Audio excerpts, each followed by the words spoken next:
Hey, okay, hello, welcome. I'm Milo, and I use they them pronouns. So this is going to be a fun stream. What? Hold on, sorry. Yes, okay. Stream manager, all good. Hey, Max, pilot's license. What? I don't get it. Bubsy. It's Bubsy. Let's just reset, see what happens. Anyway, yeah, Bubsy. I played all the Bubsy games ages ago, years ago. Oh, is that not working? Hold on, I can fix that.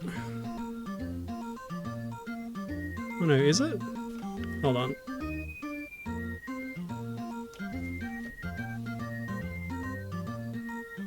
Yeah, it's working, I think. Okay. No, it's not. It's being weird. Hold on, I'll just do display capture. I'm in full screen anyway. Okay. Yes, so I might have had to do this last time with this emulator, but anyway. Bubsy. So yes, I played all the Bubsy games a few years ago. But my Jaguar emulator at the time was insufficient. Oh, Max was watching an ad for pilot's licenses. Well, you should get one, it sounds fun. Yeah, subpar emulator, but I'm using a better one now, which I just discovered while playing Zool 2. And there is in fact Zool 2 connections in this game, which I'll explain later.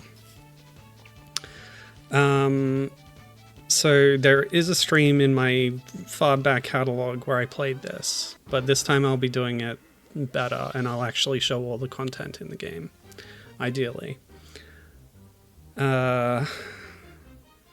One other disclaimer up front is because I'm too influenced by Squirrely Jack's old modern Bubsy project where she reinterpreted the character as a trans woman.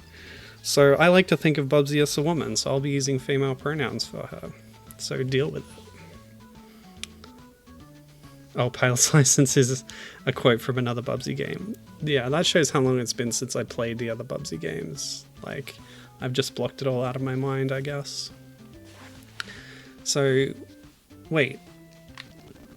Bubsy 2, Bubsy, and the Bubsy character are trademarks of Accolade. That's very strange. So it was licensed to Atari. So Atari published this on their console, the Jaguar. But it was developed by Imagitech Design. You would have seen their logo earlier. We can talk about them later as well as we play. But before I start, I should address the story of the game from the manual. And I will be substituting pronouns for Bubsy where appropriate. Mother Goose would be grim with 2 M's. It's a pun, you see. What's happened to the fairy tales? They're all messed up. Only our brave bobcat Bubsy can protect the world's kids from these silly stories and tangled up tales. Help Bubsy leap and bound his way through 15... Her way, sorry. See, I already messed up. Through 15 frantic chapters of fairy fun. During her adventures through Fairy Tale Land, Bubsy attends a twisted tea party, climbs a giant beanstalk, goes 20,000 leagues under the sea, heads to Alibaba's home desert, and even meets Hansel and Gretel, all with plenty of hidden rooms and platform puzzles for you to solve. I don't know if they reveal right now, but Hansel and Gretel are the main antagonists of the game, by the way. They kidnapped Mother Goose. Watch out for sneaky cactuses, the bell-bottom-clad giant, pesky 5-ton weight-carrying vultures, and pie-throwing machines. Will kids go to bed every night with warped visions of sugar plums dancing in their heads, or can Bubsy save the day by setting the fairy tales straight? Question mark. And that's what we're here to find out. And there's more stuff in the manual about each world that I can cover when we get to them. Okay. So let's jump in. Hit options for options. 1 player, yes please. 2 players, 1 pad, so that's pass and play, or I assume 2 players, 2 pads is just like Donkey Kong Country's contest mode. where you swap off with lives. So glide, jump, look, perfect. We'll hopefully see the credits at the end. And I guess I'll hit start chapter 1. Nice. Gotta love those little Bubsy quotes. Okay. Oh. My button assignments are a bit weird. So this is the look button. Not much to see at the moment. I do have to change my buttons, sorry. Okay. Because glide is on the wrong one from what I expect. Input. Oh god. How did this work? Input device 1, okay. Set bindings, yeah, there we go. So button C is fine. Button B, we actually want to be this one. No. How do I get rid of it? Oh god. Remove. Remove. Add. What? Add. No. What? Oh, I've messed everything up. Huh? Reset. I can't even select anything.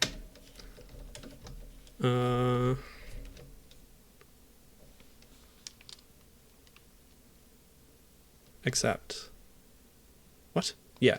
So now... Okay. Whew. Oh god. I should have done this earlier. Alright, I think we should be good now.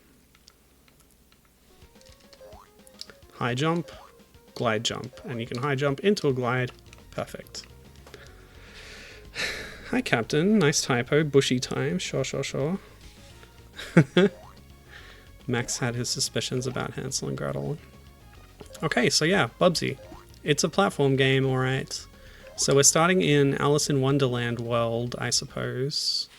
So I'll read to you from the manual what it says. Welcome to Wonderland. Alice's Wonderland has been turned topsy-turvy. Even though it kind of already was. That's an aside. It's no tea party for Bubsy. She's got to dodge mohawk-headed flamingos, Mad March hares, Tweedledum and Tweedledummer, and spear-wielding playing cards as she journeys through the looking glass. Is Bubsy insane enough to face the Mad Hatter? Gotta love that 90s ableism. Alright, let me open my notes. Okay. So, yeah. This kind of fits in with my... Oh, really? Okay, we got a bit of momentum happening here, and I will not be shy about using rewinds and save states, I tell you what. Let me just check save states. Yep, working perfectly, great. So that's just like the pizzas in Bubsy 1. Great. So yeah, this is a Bubsy game made by completely different people who made the first 2 games, which were also kind of different teams to some extent. So we might notice different kind of sensibilities here. Bubsy's sprite is the same, but it feels like the environments have a different art style to them, a sort of pre-rendered, heavily shaded look to them. The characters, though, do kind of fit, so I think it's fine. Okay. And obviously, famously, Bubsy was kind of a Sonic clone of its day. Oh, very momentum-based, emphasis on speed, although the level design would often get in the way of that. Bubsy's physics are pretty similar here to the way they were in the other games. But yeah, we'll see. I get the feeling... I mean, I have played this before, of course. But I probably don't remember it too well. But just so far, it seems like... What? Oh, the balloon was a hazard? Can I bop these guys? Okay, but I can't touch a balloon. Even though it looks like the most innocuous thing in the world. So that was Tweedledum and Tweedledummer, I guess. Ooh, what a noise. Okay, we got Cheshire Cats licking us from the background. That did not seem like I should have heard that. Oh, right, the switches, yeah. there's some heavily Switch-based gameplay in this one. So we went past that sort of red light before, and I think we need to find the other one to open that gate. Okay. I'm going to talk to the snake. Yeah, there we go. It was going to throw eggs just like the Woolies in Bubsy 1. There you go.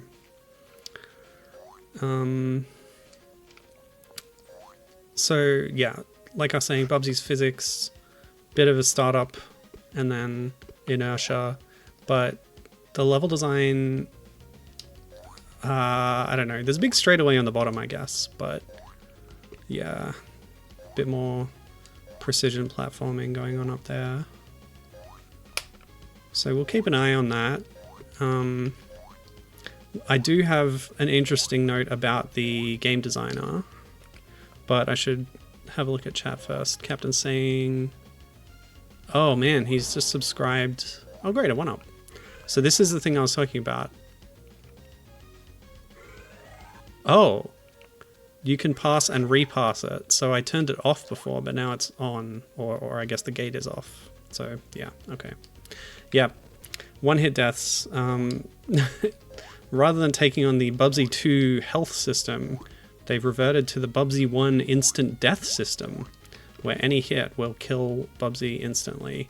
Of course, falling in water will kill them too, but yeah, I did not appreciate the whole seconds away from death at any time, milliseconds. I don't know how I avoided that. Look at these sprites. Lovely. Oh, God. See, I'm so glad I have this rewind thing. Previously when I played this, like, it was all real time as if I was using a real Jaguar, and it was hell, I tell you what. I had, like, level select codes, which is how I got through the game. But it was not ideal. And I'd like to be able to show the full levels of each. Oh God, really? Yeah, okay. Another checkpoint, lovely. So yeah, I think we're looking for another switch now probably, but we're just gonna, yep, there's the gate. Anyway, yes, thanks for the sub, Captain. 13 months. Excellent stuff. I appreciate it very much. Captain asked, Captain never played Bubsy growing up. Did I? Yes, I did. So I never owned it, but my best friend in primary school had Bubsy 1, aka Bubsy in Claw's Encounters of the Third Kind, on his SNES. And it was one of my favorite things to play when I went over his house.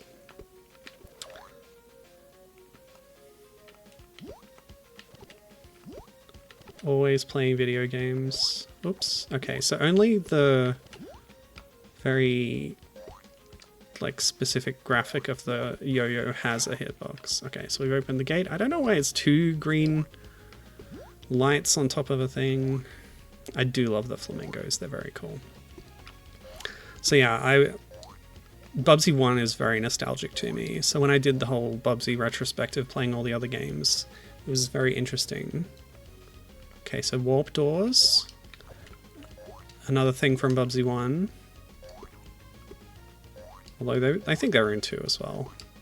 I didn't like 2 very much. It had the improved health system, but a lot of other stuff about it was not so good.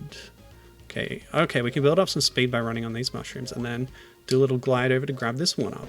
Beautiful. Because even with all our rewinds and save states, I'm sure there will be times when lives need to be used. Especially if time is a factor.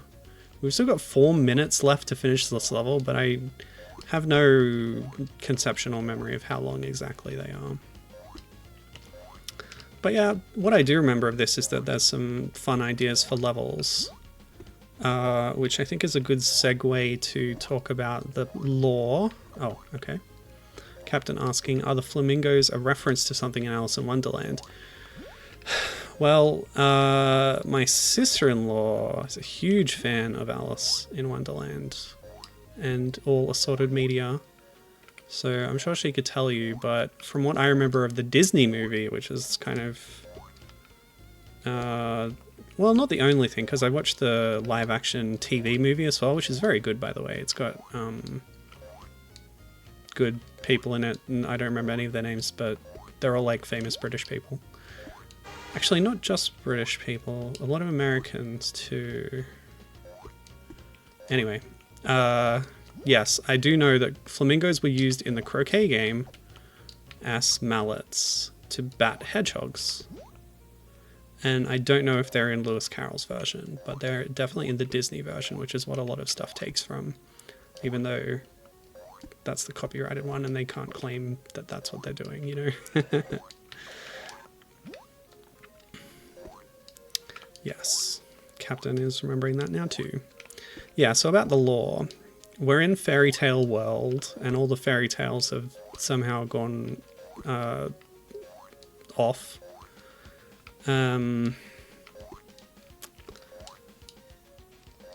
This is not something that, like, Bubsy would usually do, I guess, but I don't know. It's the third Bubsy game, so maybe it is something that Bubsy does because it's in a Bubsy game. But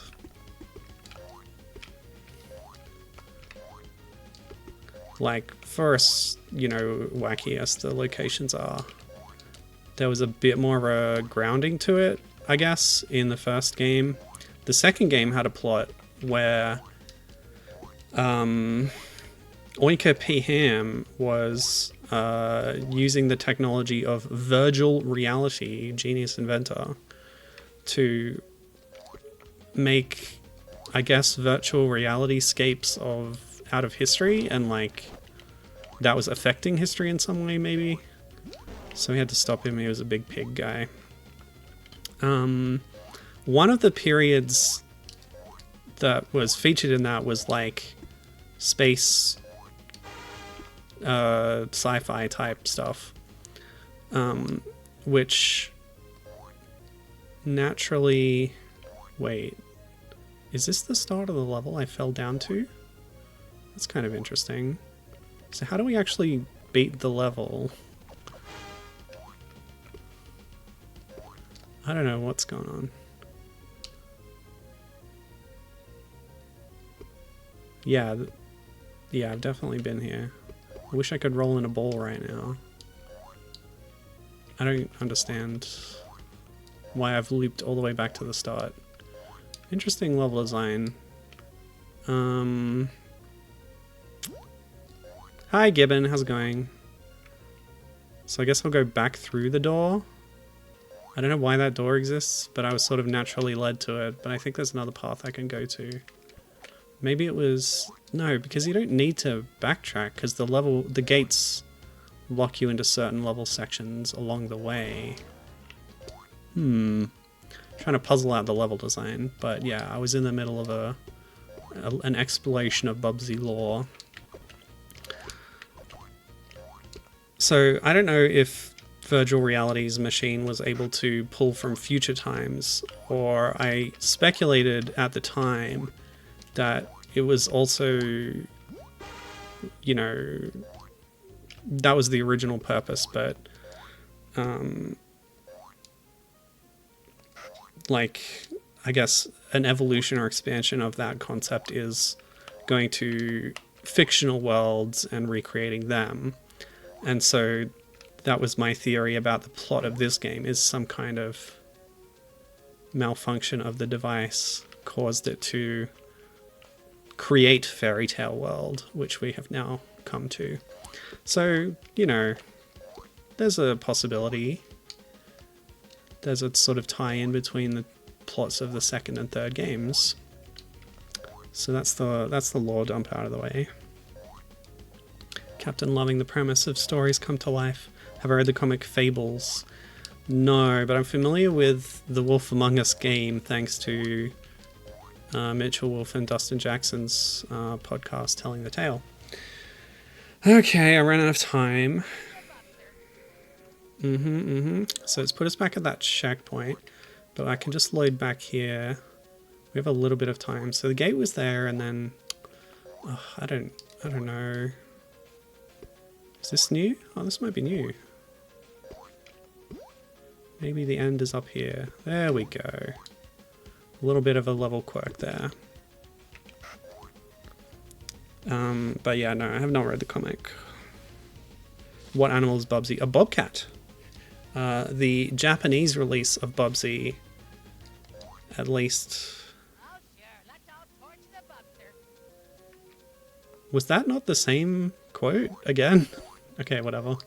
So yeah, the Japanese release, I'm not sure how many of the Bubsy games they got over there, but the Japanese title was Yamaneko Bubsy, which means mountain cat Bubsy. It's the same word that is used for the antagonist of Chrono Cross, who is known in English as Lynx, making Bubsy an appropriate mascot for the Atari Lynx, although I don't think any of their games ever released on that system, to my knowledge.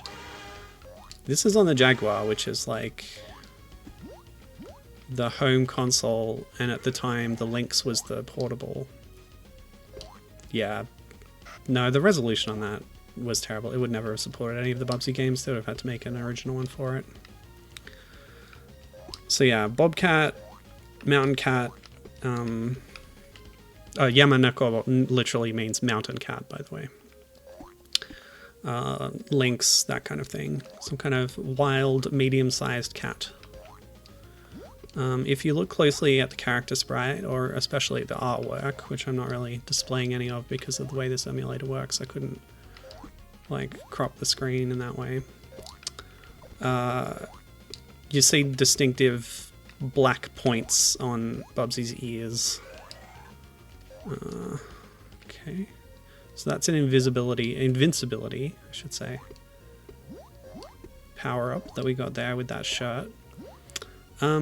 Notice that Bubsy's coloration in this game, I said they reused the sprite from 1 and 2, which they did, but they've changed the exclamation mark on his shirt, on Bubsy's shirt for whatever reason, to be yellow. It was originally red, although there was a 2-player mode in one of the games or other that gave you a green shirted Bubsy, or green exclamation mark Bubsy. I think modern Bubsy, Squirrely Jack at the time sort of wrote around that by saying this is a different person who is like playing the role of Bubsy or something, but you know, it's all just silly fan theories anyway. I'm happy to accept this as the real Bubsy. I think it's too weird and complicated otherwise. But in that conception, like, the games were sort of movies that, you know, Bubsy was starring in as a character. A classic kind of cartoon trope. Okay. The black ear tips, short tails, and big paws, and also the jumping are all characteristics of bobcats, I guess, according to Gibbon. Thanks. Yeah. I didn't note that, but yeah, that little fluff tail is very distinctive as well, yeah. And all the things he said, yeah. Oh, that's the end of the level? Wow. I almost want to explore more. See what's around. Very vertically oriented one. Yeah, they're doing some interesting things with the level design here, I think, which is a good segue that I've tried to do a few times before getting distracted, to talk about the game designer. Yeah, it wants you to like loop around and stuff. There's a lot to this level that I kind of shortcutted a little by doing some mushroom climbing. So yeah, that's kind of interesting. Speedrun record up here.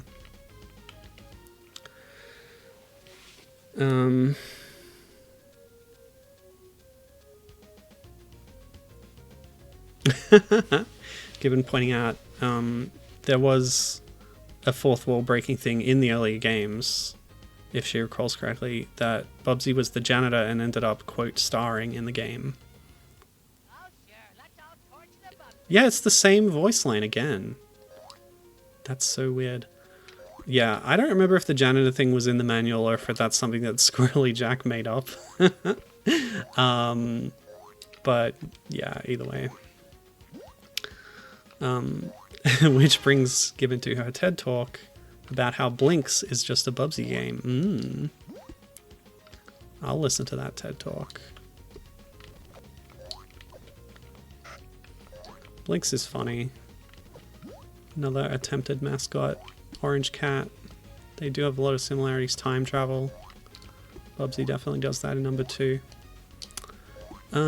Yes, okay. Anyway, I really want to tell you about the level designer because it's an interesting story. So, like I said, this game was made at Imagitech Design, who were based in the UK. They have their own history where they made games for like DOS, Amiga, SNES. They did a few Jaguar games, including a conversion of Llamasoft's Tempest 2000. And they did the conversion for Zool 2 to the Jaguar. That's right. People who worked on this game also ported Zool 2 to the Jaguar. Those are Trevor Rainsford and Martin Randall, who are credited on this game for support programming. On Zool 2 for Jaguar, they did, quote, game conversion and support software, respectively. Thanks, notes. So that's fun. Like a direct connection between a game I played very recently and this one. Okay, I feel like that was not a forward movement, but whatever. I can keep exploring. So, but yeah, I guess they had slightly more minor roles on this game than the people that I wanted to talk about. So, lead programmer on this, Andrew Seed. You would have seen his name at the top of the high score table in the attract mode. After this, you know, he did a bunch of other stuff, but he ended up at Traveller's Tales working on programming the Lego games, as of Dimensions and everything after. Okay, so I went in there last time and it was kind of a lateral move, so let's just, yeah, continue this way. Seems like a shortcut that I could have discovered to get further ahead instead. Snakes throwing eggs, love the sunglasses. So that's Andrew Seed. We also saw a name on high score table a bit lower down, but it was like Jody's, which is, I guess, a pseudonym for Jody Cobb. So Jody Cobb, really interesting guy. He came into work at Imagitech as an intern, just out of school. Or maybe even when he was still at school? Not sure. Oh, no, it said he did work experience, actually. And then got a job there after leaving school. So he graduated high school in Britain in 1993. This game released in 1994. This is according to a note on Moby Games, so I don't know how accurate it is really, but like lead designer, map designer, one of 2, and the guy was like 18 years old or something, which is pretty interesting. And I think the game turned out quite well for someone so inexperienced. But, you know, I guess there were other people around that were more experienced as well that maybe could have helped, but who knows. What's this do? What did that do? Does it give me an extra continue or something? Little arrow thing. That arrow I don't believe was mentioned in the manual, which I did read. So who knows what it does. Okay.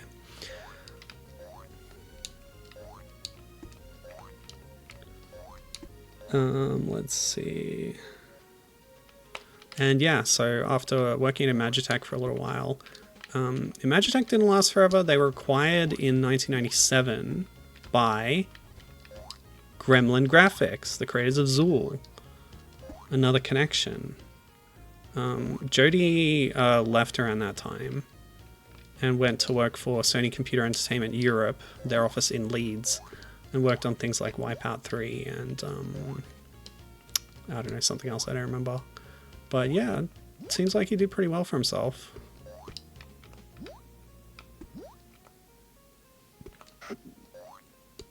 But yeah, just like reading about this guy, like leaving school, his first job is to, like, kind of lead design on a game about, you know, a mascot character who was, you know, pretty big at the time, I guess. Like, big enough to still be getting sequels. I think Bubsy 3D kind of killed Bubsy's career, really, unfortunately, even though I think that game is pretty cool. Living the dream, yeah. And Gibbon also did give a little TED talk about Blinks in chat. Orange Cat Janitor ends up in a time travel oriented game fighting against weird little aliens and pigmen. So these are all themes common to both games. Both game series.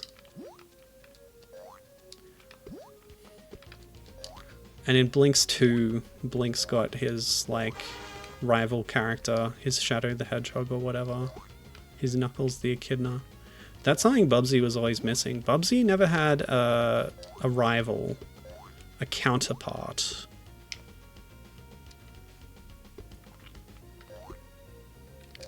Maybe that's what Bubsy really needed to have the staying power. What? I guess the egg hit me? What? Yeah, hit detection is always weird in Bubsy games, but you know, it's fine. So I feel like I've been through here. Once again, we got a bit of looping level design that's kind of confused me a little bit. I did find a switch at one point, which opened up... Yeah, the fact that this is a platform and then the enemies can hit you through it means that you can't bop on them. It's a bit frustrating.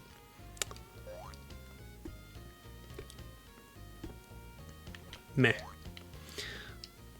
Yep, that didn't happen. Really dangerous flamingos here, watch out. Ooh, Gibbon is currently playing Viva Pinata Pocket Paradise on an emulator while watching the stream. Awesome. Good on you. That's our monthly game club pick. Thanks to Julie. I've played a fair bit of it in the last few days myself, and it's quite interesting. I got a little overwhelmed when I got to, you know, the part where everything opens up and you can suddenly plant all this different stuff. Okay. So falling down that well is what did me in last time, I think. Oh, yeah, okay. So door, or I can go up here. Okay, let's check the door. Oh, there was a switch. Better hit that switch. Nope.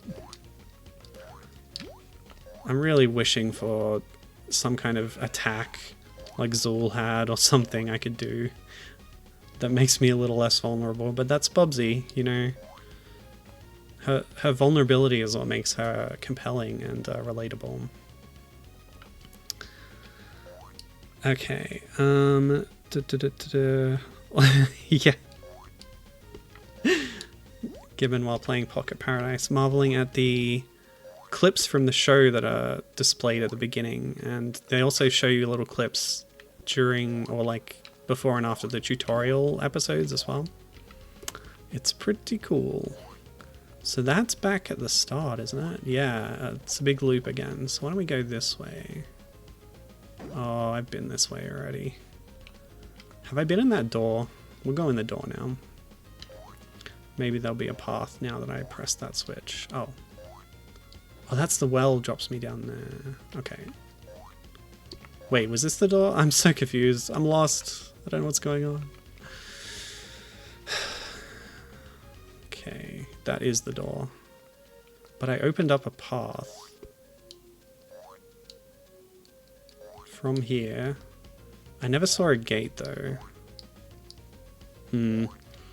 Anyway, yeah, let's see. Oh, Gibbon's suggesting that the playable Woolly that's in Paws on Fire could be a good rival. Yeah, she's a lot of fun. She doesn't, like, I think a key part of a Sonic-style rival is that they have similar abilities to the hero. And when you play as the Woolly in Paws on Fire, she's flying around in a UFO and doesn't have the same sort of gameplay as the other characters.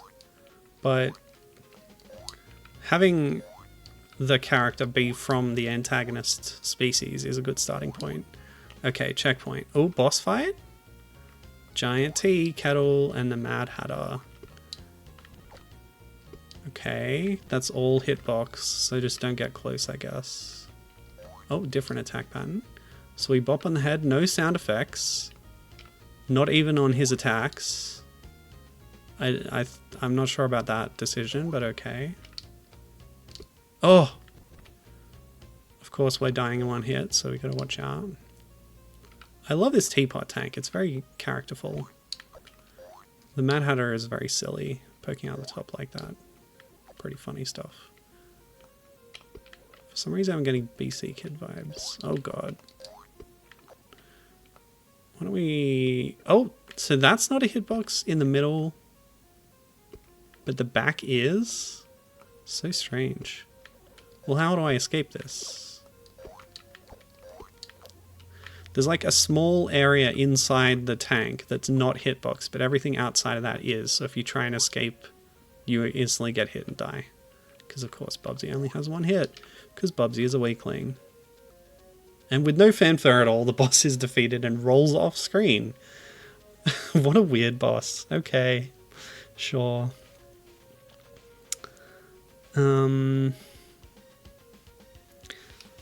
Gibbon's other suggestion of a rival character is a rabbit. Also has a short bobtail, jumps high, etc. Could make a nice juxtaposition. Could be... it can be Rodney from DK64. I'm proclaiming this. I love it.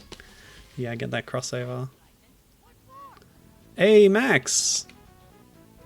Bubsy did the line. Pilot license, what for? Yeah, Rodney, if you don't know, is the DK Vine fan name for the rabbit from off of Fungi Forest in DK64. Okay, so since we're in a new world now, let me read you from the manual, the little blurb. Bubsy and the Beanstalk. The sales clerk told her they would grow pretty flowers. The world of the Beanstalk is a unfortunate result of some magic beans Bubsy bought on a whim. Bubsy must climb to the top of the out-of-control shrub to find a mysterious castle. But the castle's owner doesn't like uninvited visitors, and he's not the type you want to argue with. He's got some huge shoes to fill. Gee, I wonder who that could be. We were warned about a bell-bottom wearing giant earlier, which means overlap with Mr. Nuts, which we love to see because of our connection from Mr. Nuts to Conker. Squirrely Jack's connection of Conker to Bubsy in Modern Bubsy. And it all comes together. Everything is connected. And with Rodney in the mix from DK64, of course, Diddy Kong is good friends with Conker, as of Diddy Kong Racing. So it's all connected. Oh, we got some army ants happening here. Apologies to Gibbon. But I think they're cartoony enough that it'll be fine. Okay, so we got the boxes of banana peels and thumbtacks, which are returning hazards from Bubsy 1. Again, I don't remember if they're in Bubsy 2. I've blocked that game out entirely. It's garbage. Bubsy 1 is perfect in every way, and I will not hear a bad word said about it. But Bubsy 2, irredeemable trash. Throw it in the bin. Okay. Gibbon enjoying the low poly pinatas. They're a good reason to play Pocket Paradise. The character models are so cute. I think they do a great job of getting the character design across in few polygons.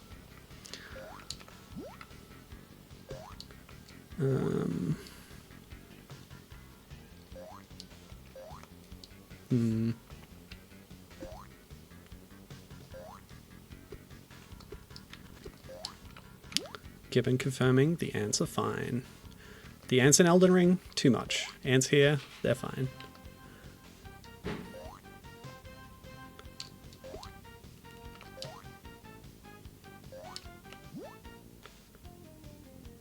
Has anyone data mined this? Oh, Pocket Paradise? Yeah. Not so much. Like, there's a lot of UI elements. When I was trying to make an emote for the game, which I do for Game Club games,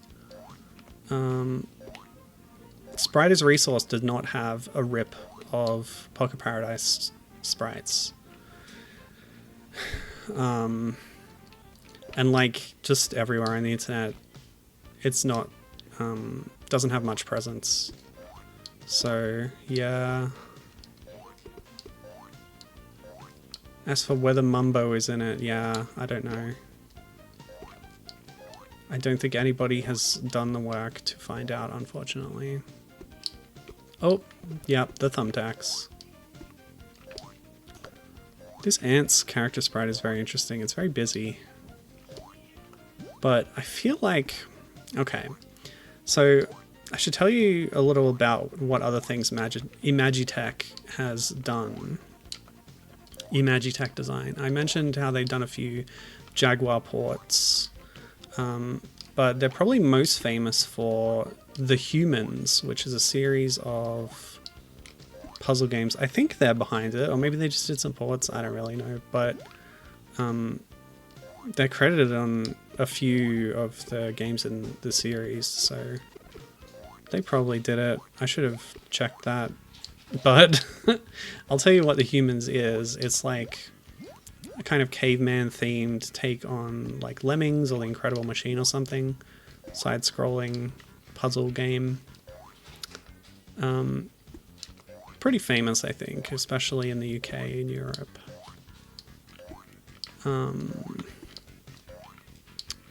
Okay, cool. So yeah, another very vertical level, which you love to see. It's interesting stuff. What else did they do? Oh yeah, TNN Bass Fishing. Yeah, good stuff. They made a game called iWar on the Jaguar, which I think is short for Independence War. It's a 3D tank game, which is always impressive on a system like this. That's mainly set up for, you know, sprite-based side-scrollers or whatever.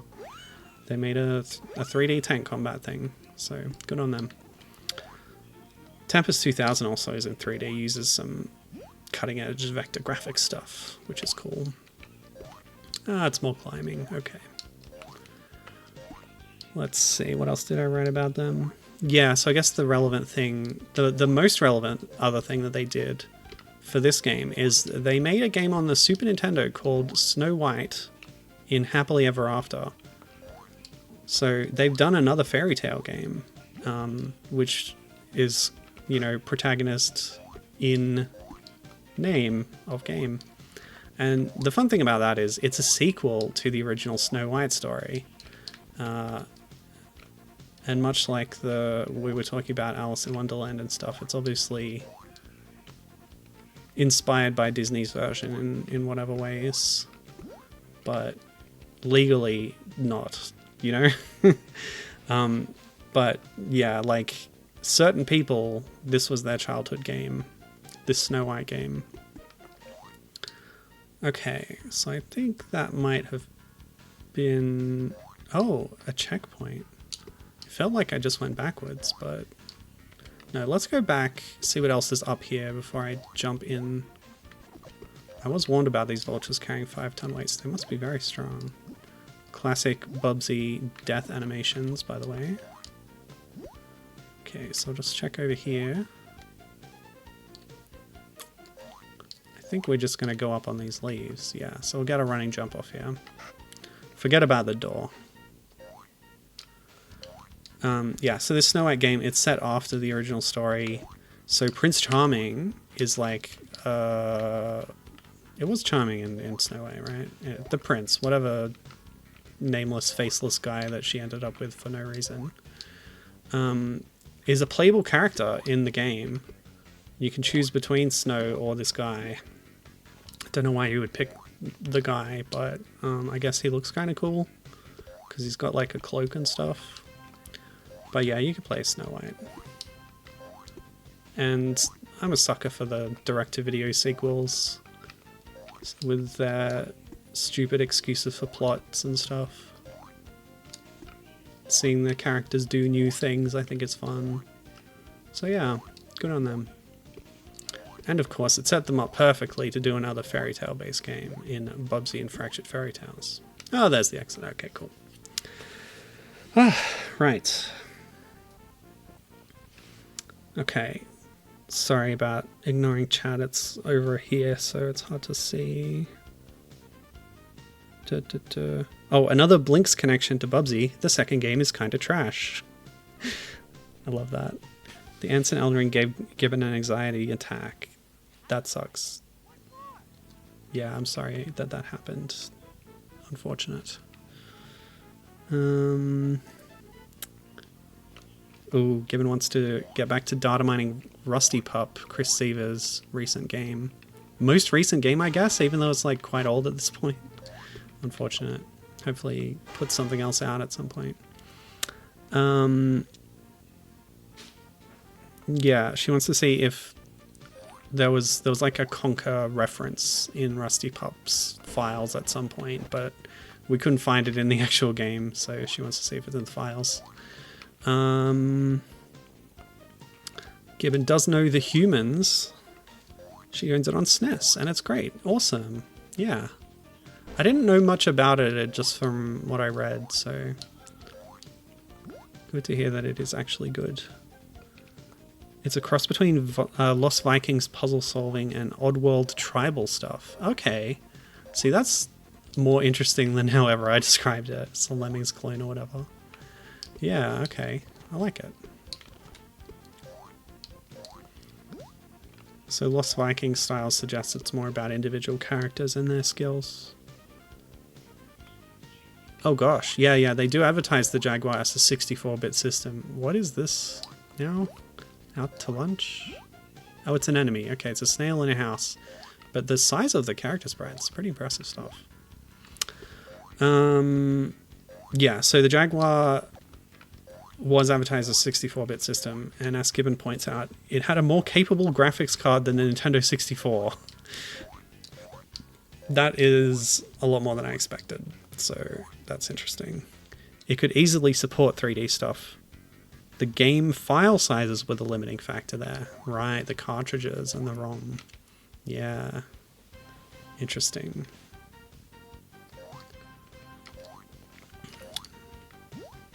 Yeah, I didn't know... Because this seems like a system from the types of games that are on it that I've played that's on par with, you know, the SNES, the Amiga, things like that, because of games that get ported and similarities and overlap and stuff. But yeah, I didn't know that it could do things like that. Because, like, you know, it's just marketing talking about how powerful the system is. Did that separate into another head, like the game Centipede? I'm not sure. But yeah, that's also not necessarily an indicator of the 3D capabilities, because, like, for example, the Saturn is really good on 2D and not so good on 3D, even though it was in certain ways on par with the PlayStation 1, but they had different strengths in that way. Okay, invincibility. Oh, never mind. Ah, yeah, I got it. Oh, by the way, paused with a W because cat. Right. Now, since I was catching up on chat, I have yet to read Captain's message, which he spent hard-earned channel points to highlight. Personally, he says he rates Bubsy 2 higher than Bubsy 1. Captain, you're a fool. I don't know what you're talking about, but it's time to re-examine your worldview, I think. That is all I will say on that matter. But no, it's fine. I appreciate that you like 2 more than 1. It is a valid viewpoint.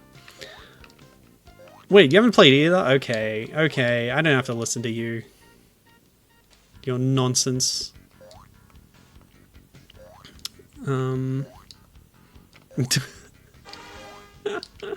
He actually just wanted to see what highlighting did. Well, now you know. And now you know it will make no difference to when I read it out. Was that a... Ooh, 2 extra lives. How about that? Okay, time to go in this door, because I think that's a dead end. Captain loves Lost Vikings. Yeah, it's not something I ever really messed with, but I'm familiar with the concept. I think it's pretty cool. Oh. Just a little secret room, huh? Okay.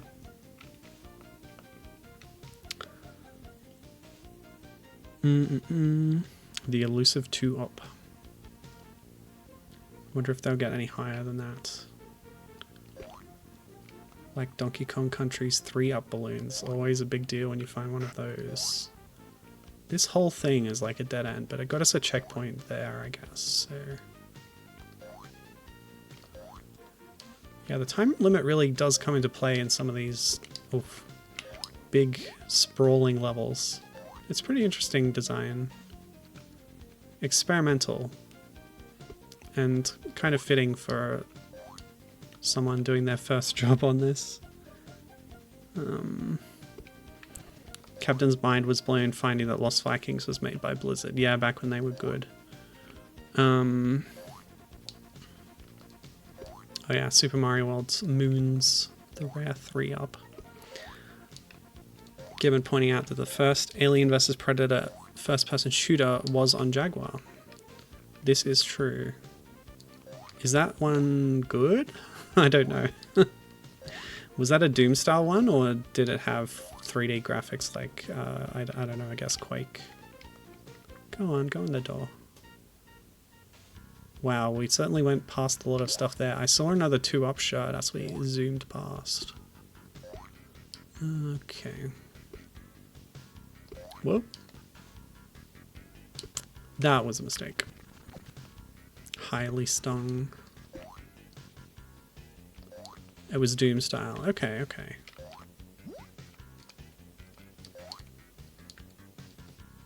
Clouds. As we all know, clouds are solid. Go stand on one today, kids. I love having 21 lives. Makes me feel as smug as this Bubsy face.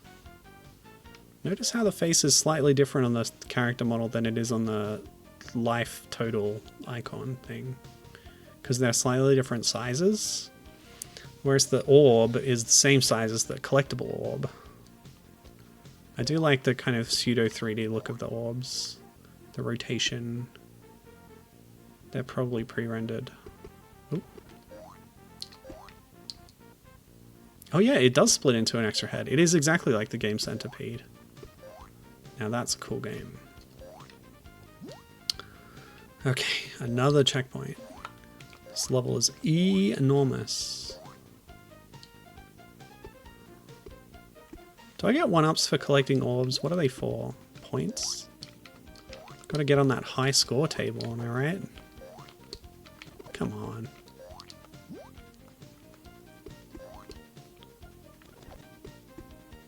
Oh, Captain just asked about that. I did not read your message before commenting on it myself, so that's a fun coincidence. But yeah, I don't know. I don't know what they do.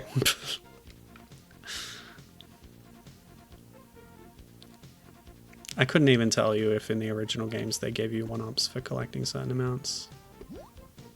Oh, there is full damage. I was wondering about that.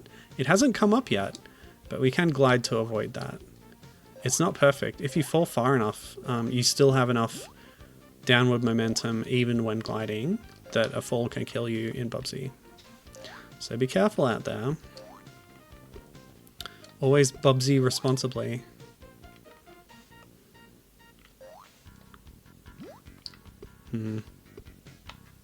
Okay, let's scroll this platform off and hopefully it comes back down. It did. Whoa. Momentum is so dangerous in this game. But there's a bit more opportunity for opening up and getting some speed in this level, which is nice to see.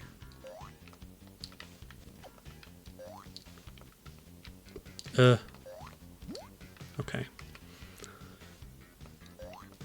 Gibbon is saying she wishes Bubsy 2 and this had stuck with yawn balls instead of these generic balls. Yeah, They were like bouncy balls or marbles in Bubsy 2. Here they're just like nondescript orbs with the exclamation mark.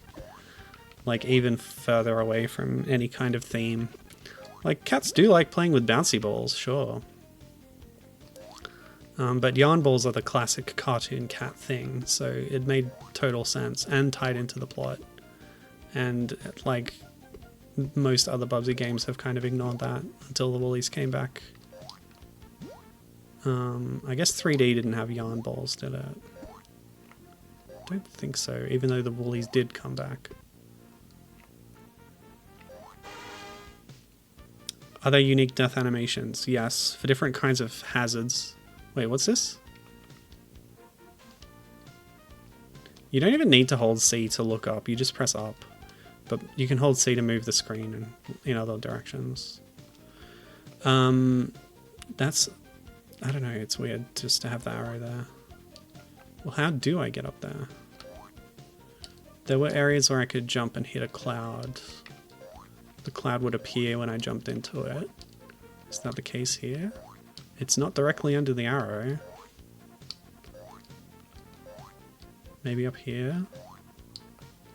What? Get some speed and then... Oh, there we go. That works. Because the branch dips down again. I love how Bubsy retains the momentum during the death animation. At least during that one. But yeah, the knight does chop you in half. There's the... Oh! That attack! Crazy. There's the water death. There's the falling death animation. Yeah, that was part of... It's kind of one of the selling points of Bubsy is the animations of the character, right? Like playing a cartoon, etc.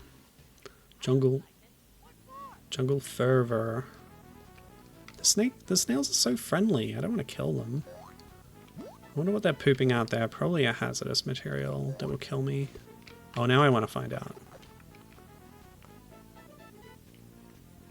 Okay. Okay, it's dropping. It didn't kill me. Okay. Whatever. I think the arrow was there as a playtesting thing to show the player what to do next. By the way, Jody... What was it? Jody... Cobb. Lead designer. Game designer. One of the two map designers. Also, lead tester on this game. He did testing for a lot of other Imagineer games as well. But yeah, it's funny when you see something like that that makes you think, oh, this is probably put in as a result of tester feedback. But in this case, the tester and the game designer are the same person. So, yeah.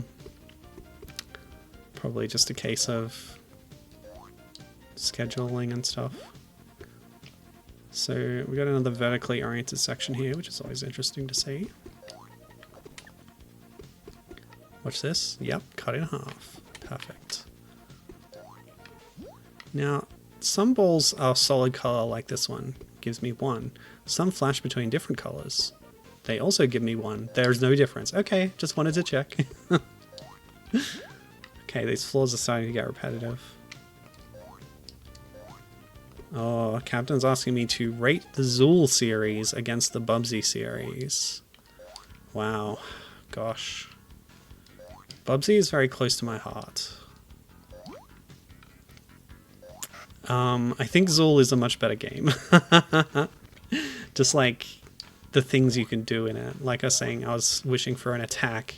Zool can attack, he can climb walls, you know. And he just seems like a character who's more fun to play as. Like Bubsy's momentum and stuff, yeah, it's trying to be Sonic, but like the inertia to it makes Bubsy feel like slippery and heavy, and like they're so vulnerable in most of their games, right?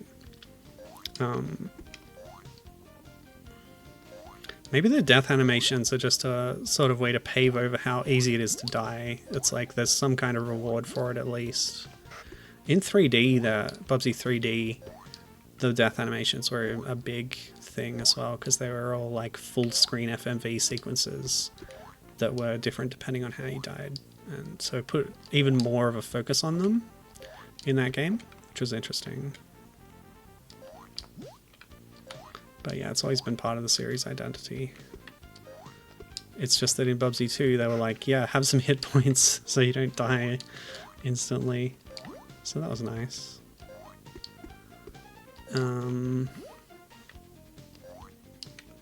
Did Woolly Strike Back have hit points? I honestly don't remember.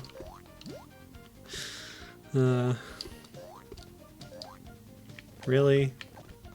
See, I want to attack these guys in this corridor, because the way their sprites fill up almost the whole corridor there, like, jumping on them is not really that intuitive, but that's what you gotta do. It's very strange. Are you kidding me? A blob of falling wax killed Bubsy. This is how weak Bubsy is. Melting into a puddle. Like, wax is not really that hot. You can touch wax. Molten wax. So weird. Don't do it at home, by the way. I'm just saying it's possible. Like when it melts, when it drips onto your skin and solidifies because of the relative temperature. Like the heat dissipates pretty quickly, so it doesn't hurt that much. The same way you can like grab a candle wick to put it out with your fingertips, even though flame is quite hot.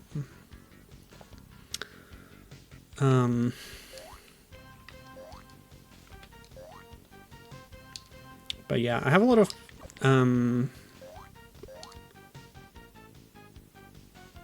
Captain wants me to test picking up the changey color one at different points in the cycle to see if it's worth anything different.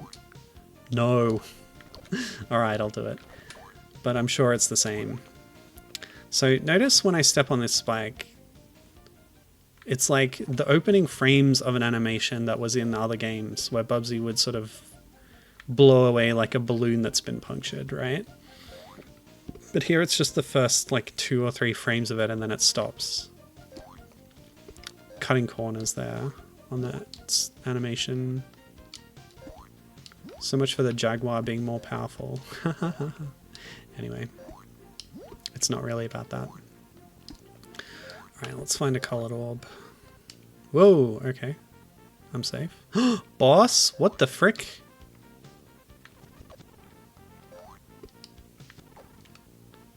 How many levels in are we? Okay, so this is the boss. Let me check the manual. He's got some huge shoes to fill.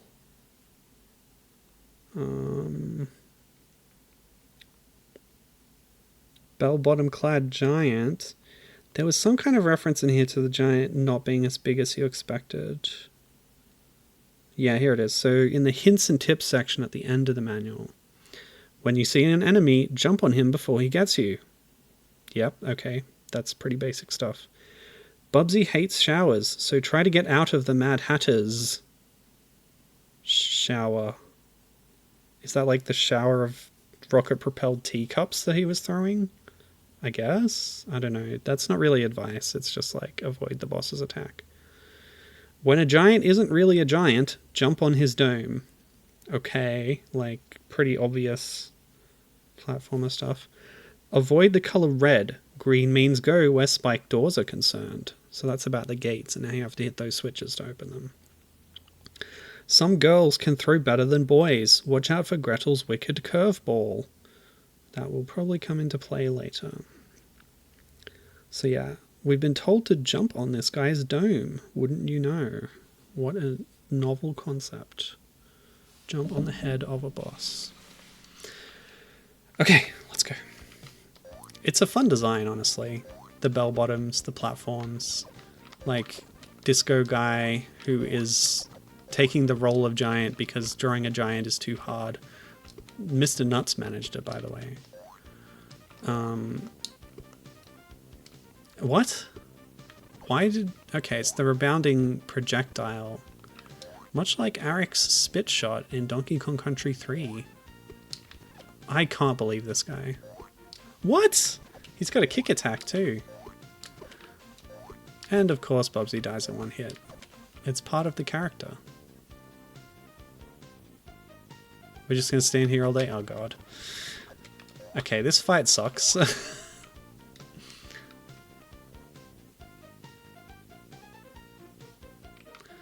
And the music doesn't even change for boss fights. I don't know. Oh! Nice! Battle damage on the boss sprite. What? There's got to be some death plane up there or something. A hazard? A spike ceiling?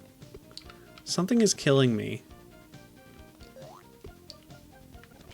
Maybe I gotta land right on the top, and if I don't, then it dings me. Yeah, that's probably it. What? Come on. If I damage the boss, it should not damage me at the same time. Bubsy can't do trades. Bubsy dies in one hit. Oh my god. Sharp glass. Maybe. I don't know. Like, realistically, yes, but that seems like a weird cop-out for hitting a boss's weak point. Damaging you as well. Very Robotnik-like, this whole capsule thing, actually. I'd like to see Robotnik's capsule have some disco legs grow out of it. That would be fun. So yeah, another Sonic connection for you. Bald guy in capsule. Okay. Many layers of battle damage happening here. Ooh. I like how we progressed in this from Beanstalk to Castle. Oh, cute. I win. Nice. But yeah, rating Zool versus Bubsy. I have very positive feelings about Zool after playing Zool Redimensioned, the modern sort of remake. Keep it up. Rushing Roulette. And we're in the Arabian Nights level. Okay, that's whatever. Okay, from the manual. Bubsy and the Arabian Nights. Is it real or a mirage? Bubsy heads for the land of pyramids and camels in the heart of the ancient Middle East. I think they're conflating Egypt with... they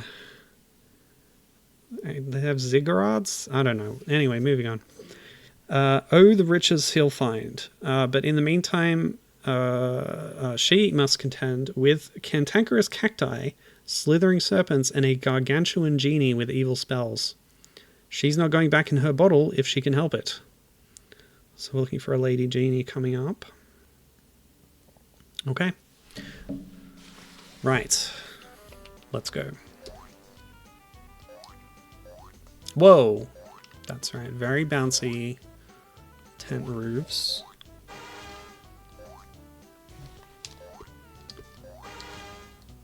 Oh, we got some nerds in chat. Look out.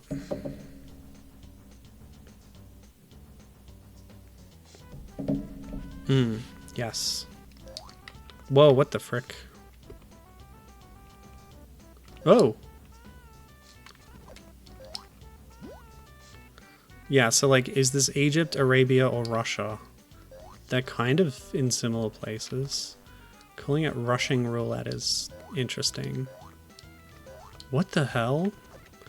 It's a bottle with legs. Very dangerous, apparently. Okay, cool. Ah. More Revelo platforms.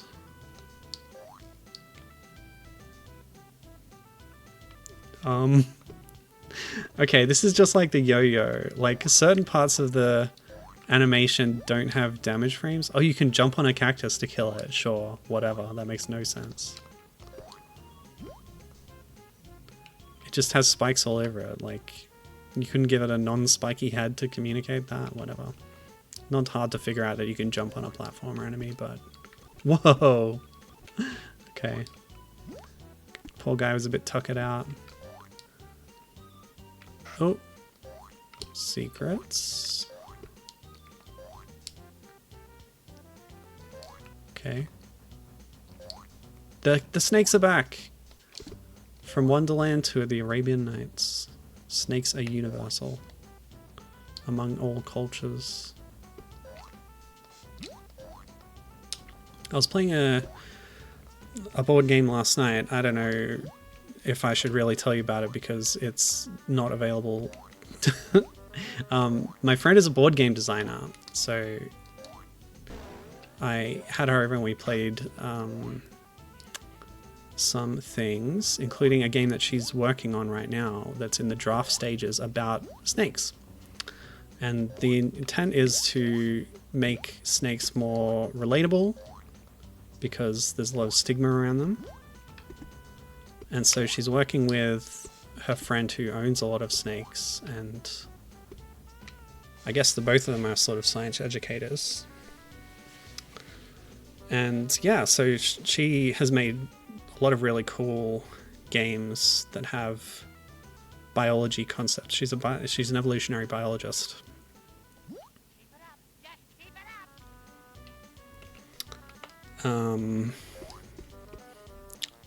Okay, I wondered about those dragons. I guess they're just like hazards. You can't touch them. But yeah, she's made tons of games, but there's not many that you can really get commercially. But I think there's one you can print out.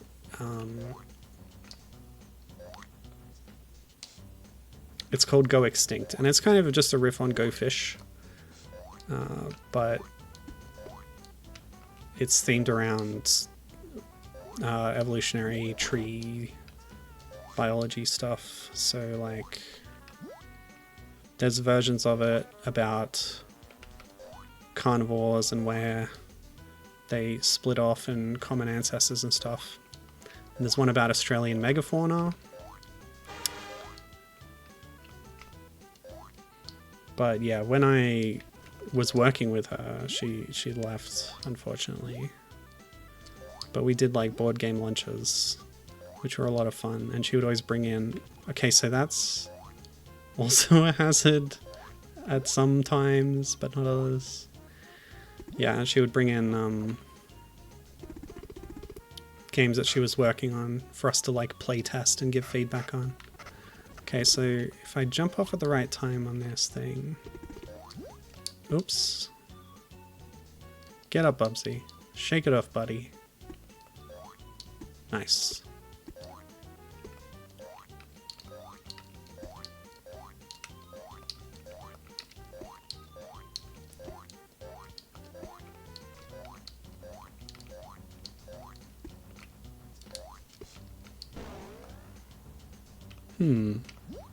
Well, I'm here now, I guess.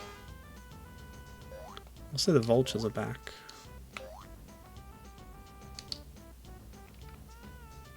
Is this a door? How do I get out of here? Ah. Hidden platforms, a classic. It's a little bit Super Mario Brothers, isn't it? Whoa! Wait. So we get a bunch of 1-ups and power-ups, but even the invincibility can't save you from the spikes at the bottom. There we go, we did it.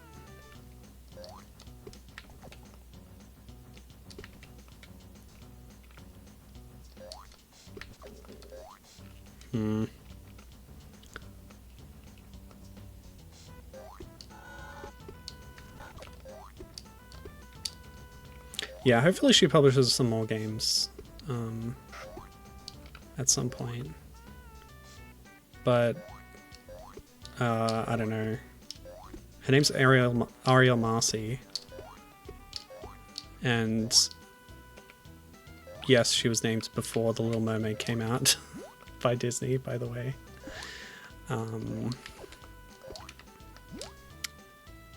So yeah, she was working on another game to get it finalized, but I forgot to ask her about that. So yeah, if you... The only one I know of that you might be able to buy is Go Extinct. But hopefully she puts some other ones out at some point. But if you want to support her, subscribe to Cyro's Double Helix magazine, CSIRO.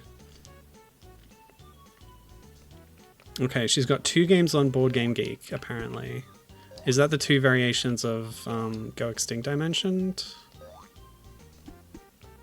Or is there something else there? Because I'm not sure which of her games would be on there. Anyway, the snake one that she's working on is called Slap. And it looks like a lot of fun. Sort of like Snap, but with snakes, and you like pay venom to eat different kinds of prey, which adds to the length of your snake, and then there's other things that come up in the card deck. And it teaches you a little something about Australian native snakes.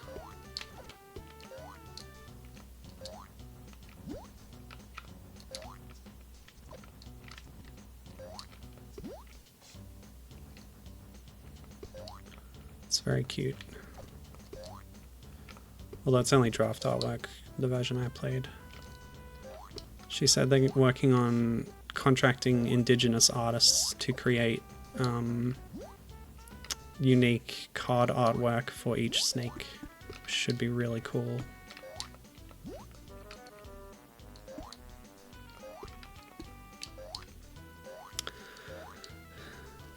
Right, Board Game Geek just has the 2 Go Extinct variations, right? The best educational-ish game about Australian natives is Wombat Rescue. That sounds fun.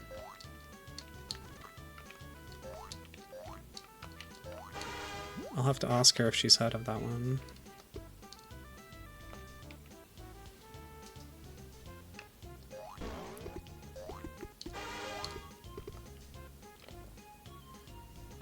Ooh. But yeah, as a fan of Snake Pass, the game by Sumo Digital, I think more snake games is a good idea. Rehabilitate the image of snakes. Although we should still be careful of them. Each of the cards in this game had a rating on the back for how dangerous its venom was to humans. Which is good to know. But yeah, she was saying how her friend who she's working with in developing this game owns a bunch of venomous snakes, keeps them in her garage, like, and teaches about handling them and stuff. I don't know in what context she does that, but she's a snake advocate. Oh.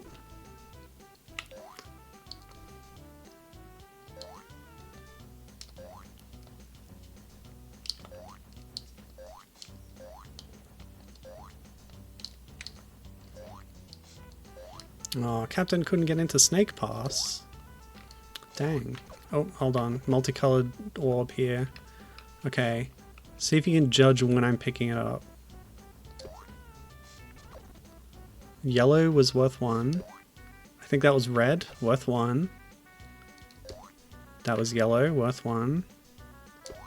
Orange, worth 1. Interesting. Yep. You sensing a pattern here? Okay, I didn't get the blue. Don't call me out on that.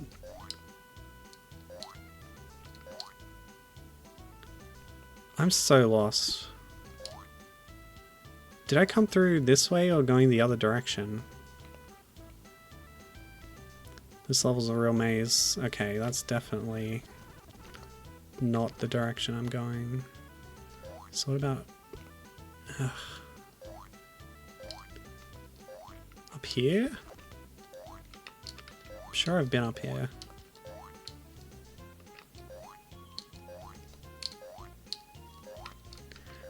While you're on Board Game Geek, the game that we played last night, another one that we played, was called the... What was it called? It was by the WWF, or it was like in collaboration with the WWF, the World Wildlife Fund. The Endangered Species game, It was called The Endangered Species Game, and it was very silly. I saw it at a garage sale and I bought it to show to Ariel because I know she makes biology-based board games. And I was like, well, we have to judge this one. And I gotta say, her games that she makes are up to a higher standard than this one. It was interesting. It had the largest D6 I've ever seen. It incorporated jigsaw puzzles as well as a board game, like, you know, roll the die and your piece goes around a number of spaces kind of thing. And it had trivia. So, like, when you landed on certain spaces, you would ask trivia from the card deck. And it was all stuff that, like, how would anyone be expected to know this? I don't know who wrote these questions, but they were out of their gourd. Like, it was so specific, the kinds of things they were asking. But hey, there were a lot of cool pictures of native Australian animals, so that's cool. Let's see, what else? The insect category was like only butterflies and nothing else. Really weird decisions. The plant category was all just like flowers and like, what color is this flower? When does it bloom? And stuff like that. I don't know. Very strange game. But I think it was really interesting how they had part of the board was these jigsaw puzzle sections, and when you got questions right, you would build it out. So it's kind of a novelty in that respect, but just like aspects of the game design and the questions were a bit, I don't know, maybe not well thought through. Okay, so we had to open that gate to get here to the end. And there was a bit of a red herring path on the left there.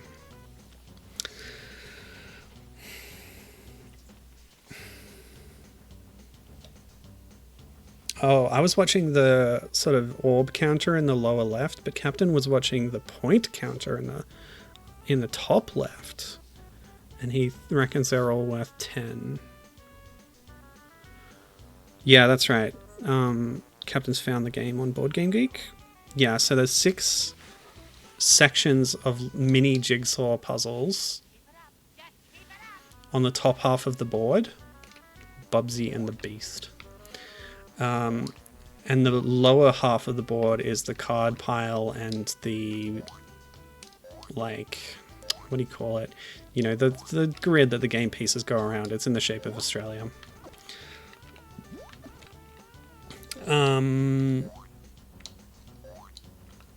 And so each of the 6 jigsaw puzzles shows a different kind of animal or plant, and they only had like, what was it, like 4x5 pieces, so like a 20-piece like mini puzzle. And when you got a question right, you would place a piece in your puzzle thing. So yeah, those are novel things about it, but also big problems. Very strange. It's from 1990, I believe. And this is why garage sales are amazing. I love them. I don't go to them often enough. I also got, like, some cool sunglasses, some speakers that didn't work, some books, a few pieces of Lego. I love getting random bits of Lego, especially when some of it is fake. I love fake bootleg Lego, it's fun.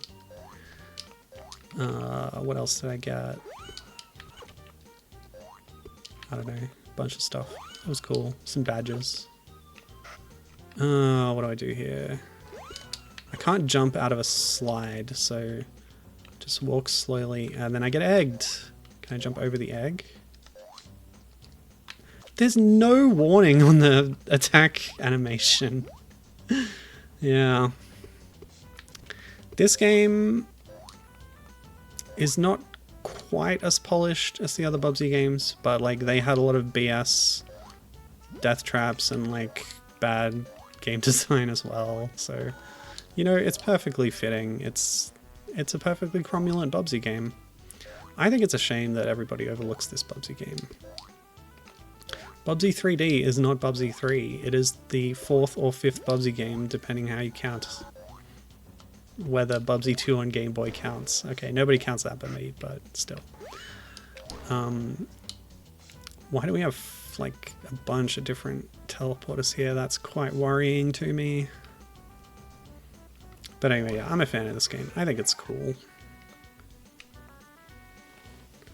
And with a proper emulator, it's able to be experienced. Because when I tried to play this without emulator features, I really, really struggled. But you know, it's Bubsy. Yeah, we better go back to those teleporters and try some of the other ones out, actually. You could go to CanCon soon. Oh, CanCon, when is that? Are you going to track down for it, Captain? You should. We should meet up, that'd be great. You know, if you're available. But yeah, I often go with my brother, even just to go to the, like the library room. You know, I felt like that Switch was the purpose of these, and I got it, so maybe I don't need to go in the other ones, but I should probably try. Is the exit different from the entrance? Or do they all lead over there? They do, okay. Why are there so many? Alright, let's go this way.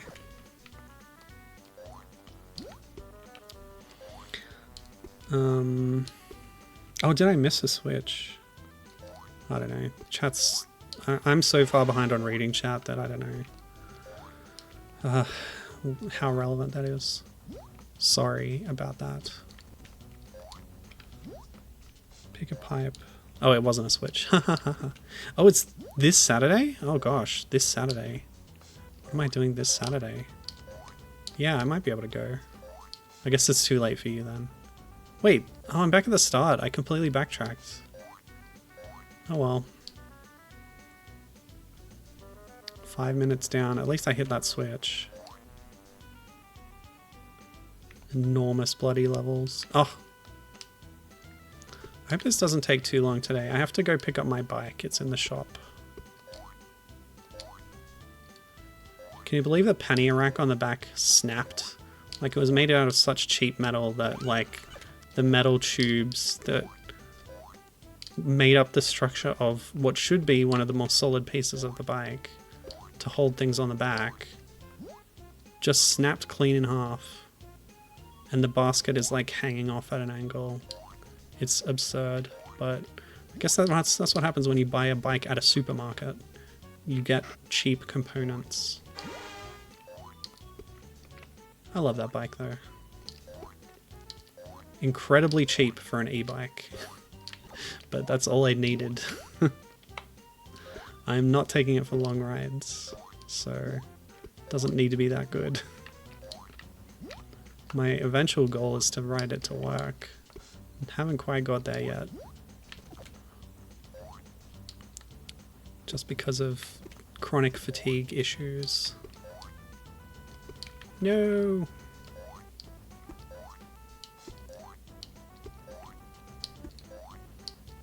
So the one bike shop in town was like, no, we will not service that bike because we can't guarantee its safety because it's a no-name cheapo nothing bike. But this other shop was like, yeah, we'll do it. So, yay, good for them.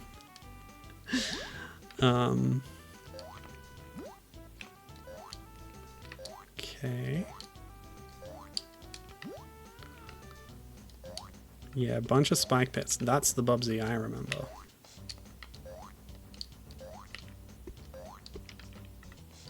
Hello? Oh. So this is where the look button would come in handy if I hadn't just spotted the next platform. That look function, a lot of platformers have it, but I very rarely use it. I feel like it shouldn't ever be necessary if you're designing a level really well. I don't know. Maybe I'm too entitled. Oh, I love how the sound effect played twice. That's awesome. Boss fight. It's the genie! I am dreaming of her. I'm pretty sure I never saw this, because I probably level selected past this on my original playthrough. Okay, so she lives in a pot. Oh man, she can make blunderbusses that shoot out bullet bills? Look at that sprite. It's not directly ripped from Super Mario World, but come on. I can try and claim it's a living bullet from Roger Rabbit. Ooh, Captain does not have plans this weekend. We'll need someone to look after the cat, but possible. Ooh. Put you up for the night. I might be able to put you up for the night. Our spare bed is a little hard, but that's right, it is a 3-day weekend. Oh wait, I'm flying to Tasmania this weekend. I'm literally going to Tasmania. Yeah. Like, I think technically I could squeeze going into CanCon, but I mean, I talked about my chronic fatigue. I kind of have to ration what I do on each day to prioritize things, and yeah, don't count on me going, Captain. Sorry. But yeah, it's an e-bike. It is. E-bikes are the best invention known to man. Okay. Are we done?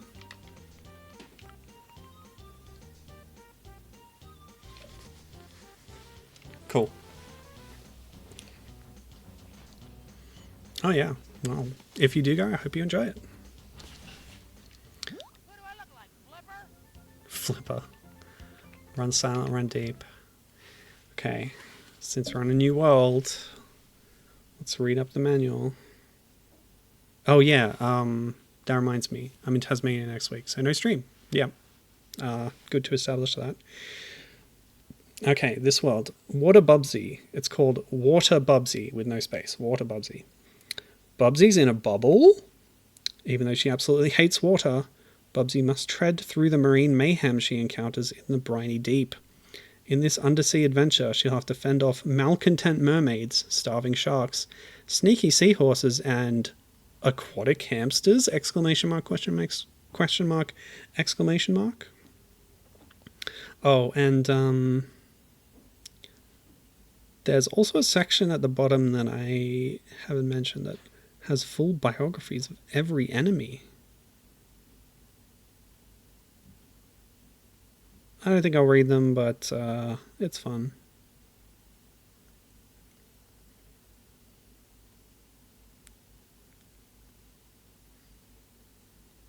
I'll read the one for desert snakes, chilling in the desert, looking cool in their shades. When Bubsy gets close, they lob eggs at him with their tails.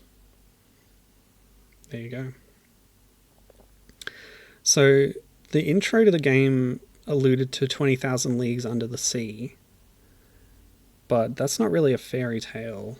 So this might be more of a Little Mermaid inspired thing, but maybe they didn't want to say that. I don't know. Anyway, I remember talking in the original stream about how this is kind of a half cop-out, half like elegant way to do an underwater level, is you just put a big bubble around the character and then you have it control exactly the same as every other level. I think it's honestly pretty genius, because it lets you have a whole different theme, which is fun, without like radically changing the controls and making, you know, what is most people's least favorite kind of level a water level, because they're often slow and controlling a swimming character is like dodgy. Wait, what? The invincibility is so underpowered in this game. Spikes just go through it. Oh, that's the bike shop calling me. Hold on. Hello. Hey there, Terrence. Bike coach and stuff. How are you? Yeah, good. I'm just calling to let you know your bike's all done. Oh, cool. Thanks very much. I can pick it up in an hour or two. If that's all right. Yeah. Cool. Yeah, we close at 5:30. Awesome. All good. We'll see you then. Thank you. Yeah. Bye. My bike's not. Yeah. Slam Dunk Kong, famously. The Hong Kong developed Donkey Kong Country ripoff that I love so very much. Did an underwater world in the exact same way. I don't even think they put a bubble around the character. They just... You're underwater now, but it's just the same. Don't worry about it. And honestly, I love it. Okay. So there's some slopes and straightaways here, which is fun to get some speed on, but... Like, Bubsy's never been suited for that kind of momentum-based gameplay because they die in one hit. It sucks. Oh well. Not streaming from Tassie, no dedication.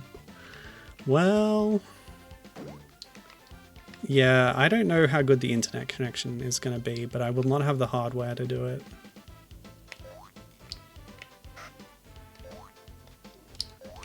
All the time. Gibbon saying she wants to go to Tasmania. Come with me. Free up your schedule for next week. But yeah. Hope you do make it one day. I'm told it's cool, but I have not experienced that firsthand for myself yet. Gibbon also loves this kind of idea for a water world. It's an ingenious way to do an underwater level. Yeah, totally. And look at all the underwater enemies. A lot of fun stuff. The sharks, the seahorses.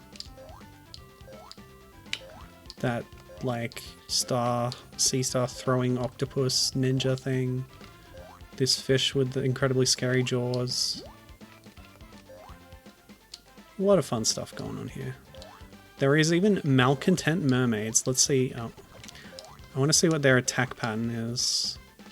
Because remember when we transformed into a mermaid in Evo's Search for Eden? And your attack is to, like, kiss things, I think? Just tying into Siren lore, I guess, maybe. Don't do that. Okay, she's just gonna keep going that way. Hey, buddy. Bubsy, so vulnerable. I don't know if they have an attack animation other than just going back and forth, but I'll try and find out. Aha! The gate switch. That boat figurehead is fun too. So where is that gate again? Somewhere to the right.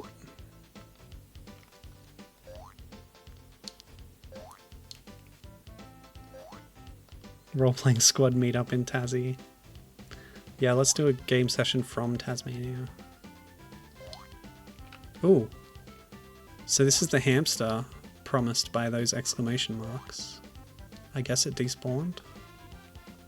Here it is. They shoot torpedoes. It's a hamster in a yellow submarine.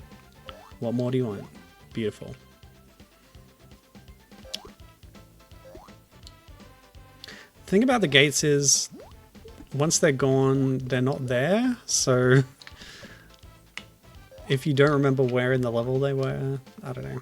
Like, I've definitely passed it now, right? But, it's just not there, so...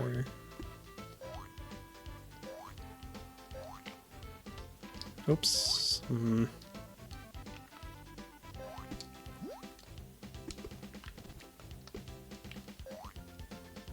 I like this music. I bagged out the lack of unique music track for the boss. But the music's been pretty pleasant on the whole. There's 2 credited musicians. I didn't write their names down, but they've done plenty of other stuff in the industry as well. Alistair something. I should look it up. I've got a credits page open here. Alistair Lindsay and Kevin Saville. So good on them. Captain Loves the Shark. Captain and his wife are both on the Vodafone network, and they had almost non-existent phone reception for 90% of their trip.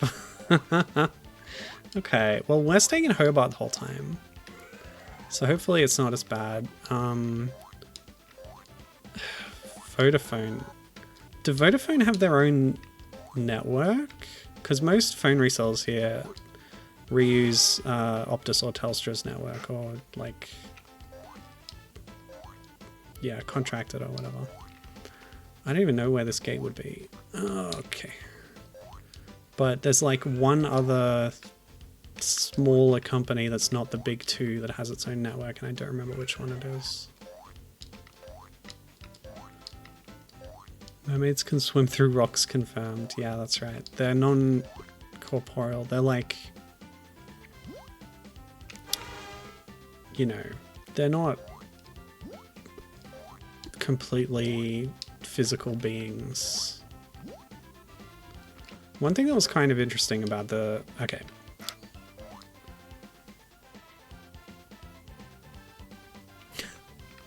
Captain guessed that the thing in the submarine was a beaver.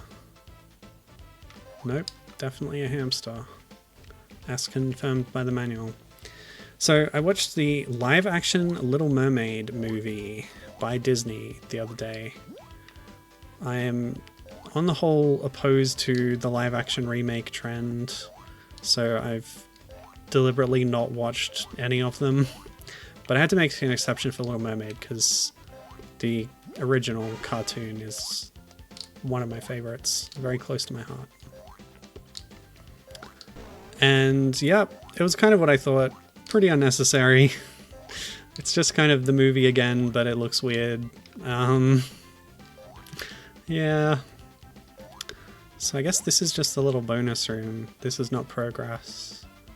That's not the case for all doors, is it? No, because there was a switch past a door one time. Who knows? But of the, you know, minor changes and tweaks that they did to it, one of the things that I thought was kind of interesting was this idea that the mermaids are like demigods that oversee certain parts of the ocean.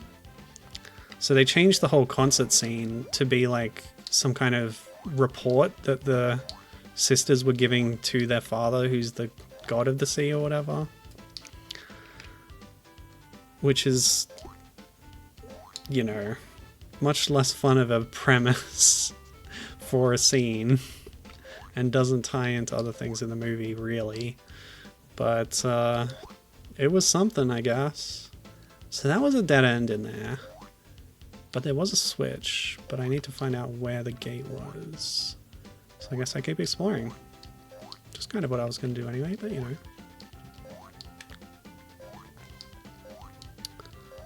What else did they add? Like a couple of songs that were just fine?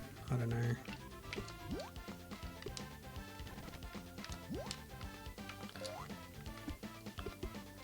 Including one by Lin-Manuel Miranda, who I think modern Disney overuses. Okay. And I think one was taken from like the musical version or something.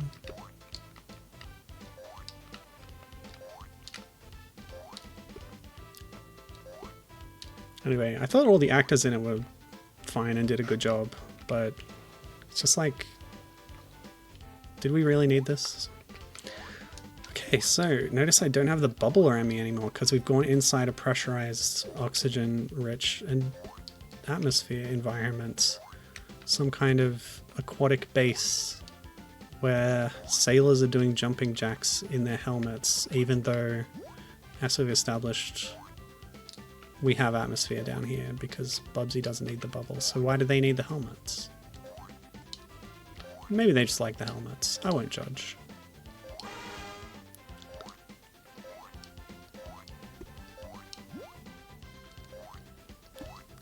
Captain's asking, of the classic Disney songs, what is your favorite? Kiss the Girl is up there for me. Yeah, that's a good one. I like Under the Sea. I like, oh, Secret Wall? Or just Foreground Wall? I don't know. It can be hard to tell sometimes. Ah, it's got a different texture. By the way, pushing animation, very good. Love to see it. Yeah, see, solid. Not solid. Oh, I'm out of time.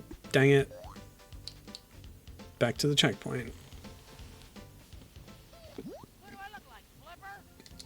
Disney needs more Jermaine Clement and or Brett McKenzie. Yeah. The Shiny song in Moana is really good, and that's Jermaine Clement playing the character. Wait. My time is only... Does it reset you to the time you had when... What?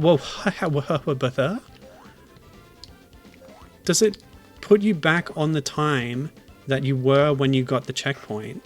Because if so, that is a horrible way to do a checkpointing mechanic.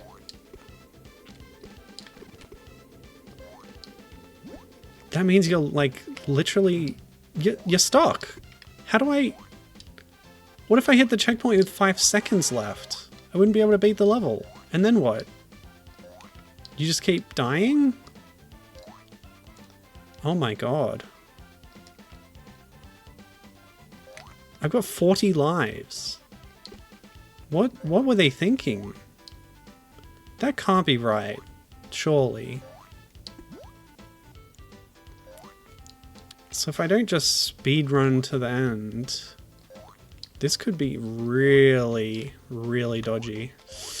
Okay. Oh boy.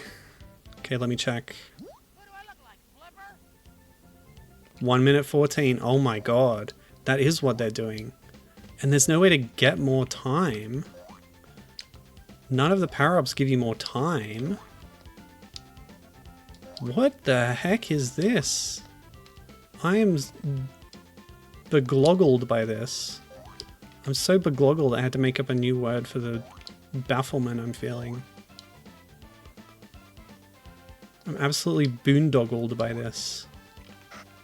I'm bedazzled and bemused. Oh. I thought the pass-through wall was a solid wall. I'm besmirched by this.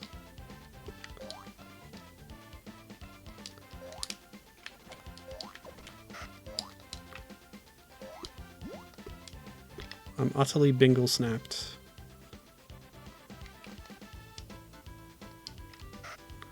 Up here?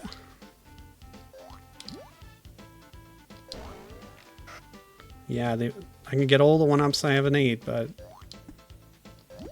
it's not gonna help me. Okay, so it's a big grid. I do have a save state there. Not that it really matters, but whatever.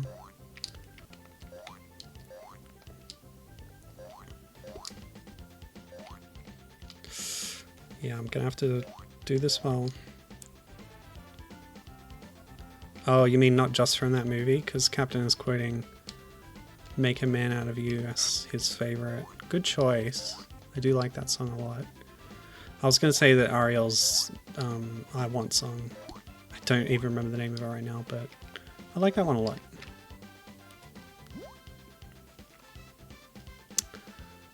Oh, God. Yeah, it's got to be over here, right? That's the switch? Where's the gate? No. It's got to be outside, back through that door. I've been all over this place. There's a hard wall on the right side.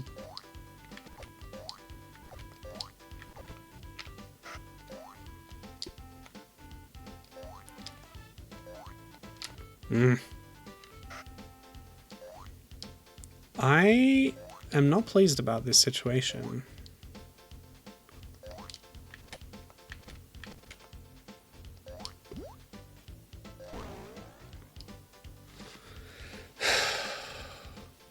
Now the switch doesn't carry over between lives, does it? Surely not. And checkpoints are one-time use.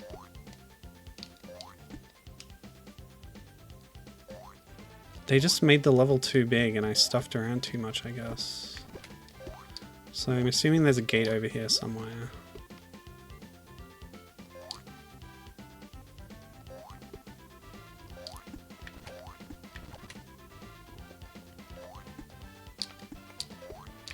Go away. Come on.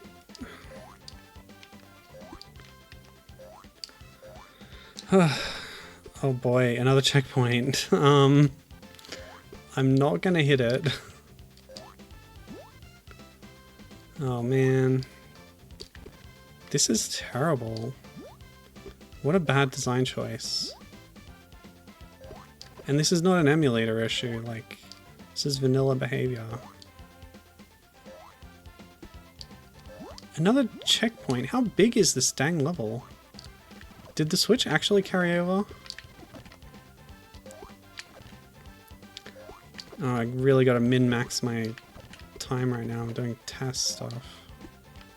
Okay. Ugh. Get the bop, get on this platform, go up here. 16 seconds. What is going on?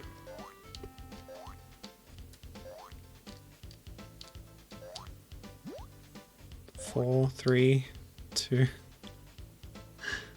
Oh my god.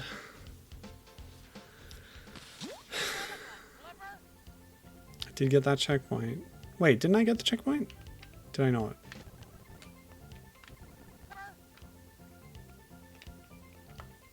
Oh boy. Okay,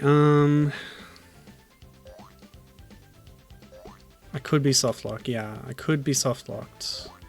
So we do have the level select cheat that I used last time. I don't remember how that works, but I'll have to look it up.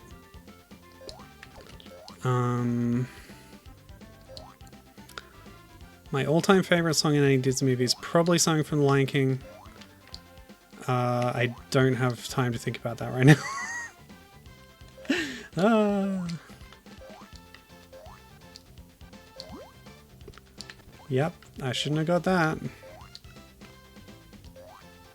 What's this? Invincibility. Keep me safe from the time. Yeah, no. Oh, I can't rewind from a load state. That's dumb. Oh well, don't use states right now. Okay, if I'm quick enough, maybe I can make it, but I don't think the Switch carries over between lives. Okay, well, I was gonna show this whole game, but if I have to use the level select code, I will, to get through this situation. Like, if only it worked the way it should, which is, you know, restarting from a checkpoint refills your time to 10 minutes. I don't know, how does Sonic do it? Yeah, here's the gate. Frick. Wait. But I went through here before. Oh, because my load state was here. Okay. I have to hit the switch, make another state, and that the switch does carry over between lives, even if your time doesn't. Ridiculous as that sounds. Okay. This might be doable. Speedrun the next section in 1:14. I'm already messing up. Okay. Gotta use the glide to get that good momentum switch between directions. Yeah, so invincibility will help. And that's the switch. Okay, so now I have to die. Wait, what's over here? Nothing. Great. Yeah, I did rewind. Yeah.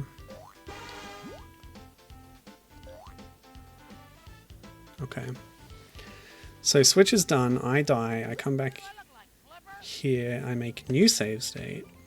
Now I speedrun. And if I do well, I can get the next checkpoint. Ugh. Not doing great. Go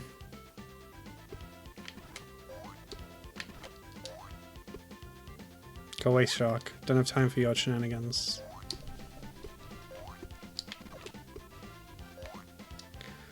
Okay, this is going pretty well.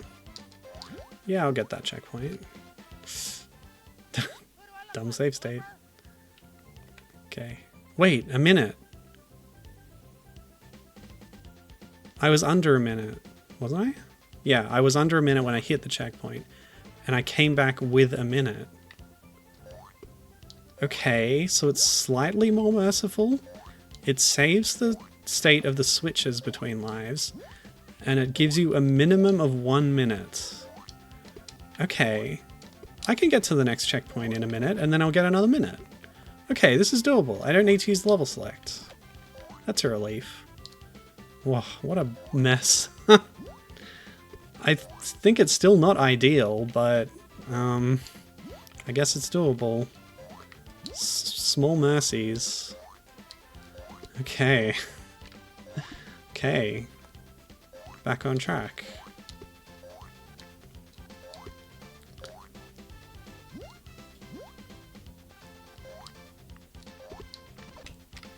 Yeah, these don't have any attack pattern, do they? Oh well. They just kill you for no reason. Even the electric eels, you can bop on them while they're electrified. Hey, there we go. Oh, what a tense and stressful situation we were in. Ooh, okay, cool. Yeah, lucky I had those 40 lives, huh? Yeah, you do look like Flipper. Bubble Trouble. You know there was never a Flipper game? And I would know. Big Dolphin game fan here. Flipper was a big franchise. It even had a movie in the 90s. Peak video game tie-in time. They couldn't fart out an Echo clone? On the Mega Drive or something? Maybe that's too on the nose. The SNES, I suppose. Like, Sequest DSV had like an Echo the Dolphin level. Oh, wait. Okay. I guess I lied, because one of the better Echo clones out there is Flipper and Lopaka on the Game Boy Color. I just forgot that that was a Flipper property. Yeah, it's based on an Australian animated series using the Flipper license. What am I doing? It's gotta be over here, right? Yeah, okay. I was thinking of the live action movie that didn't have a tie-in, but yeah.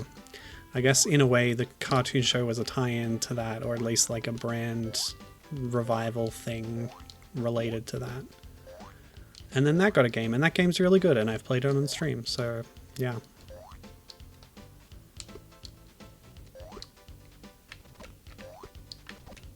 I just want more dolphin games is all, you know?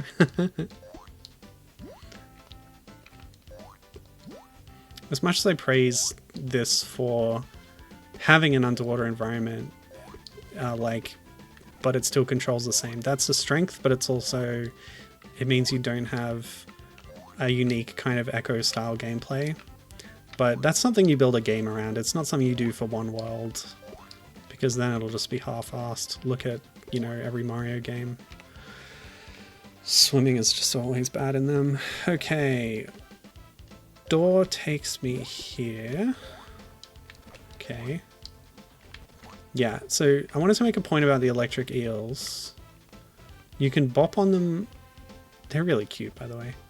I feel like you can bop on them while the electrification is on and it doesn't hurt you, which is not intuitive. It should hurt you. Not that I'm complaining about not getting hurt. Yeah. Let's not look a gift horse in the mouth. Let's see. I don't think I had any other notes to say, really. Maybe I should play their Snow White game after this. You know. I'm kind of curious about it. I've watched a speedrun of it before, but that doesn't mean I know anything about... remember anything about the levels or anything. Oh, really? That octopus is great. What a personality in that one.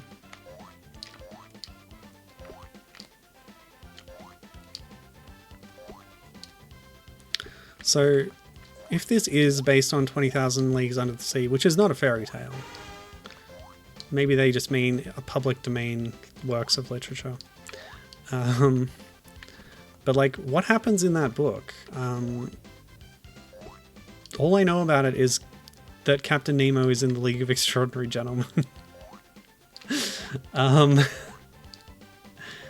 he has a submarine. Like, I don't know what the events of the book are, but I'm sure this doesn't relate much to them.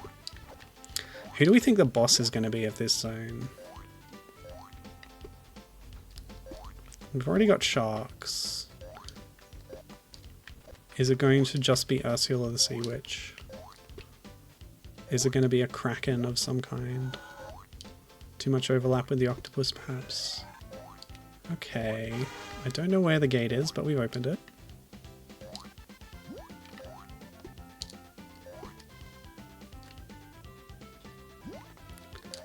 Apparently I'm passing through enemies instead of bopping on them when I'm invincible. Was that always the case?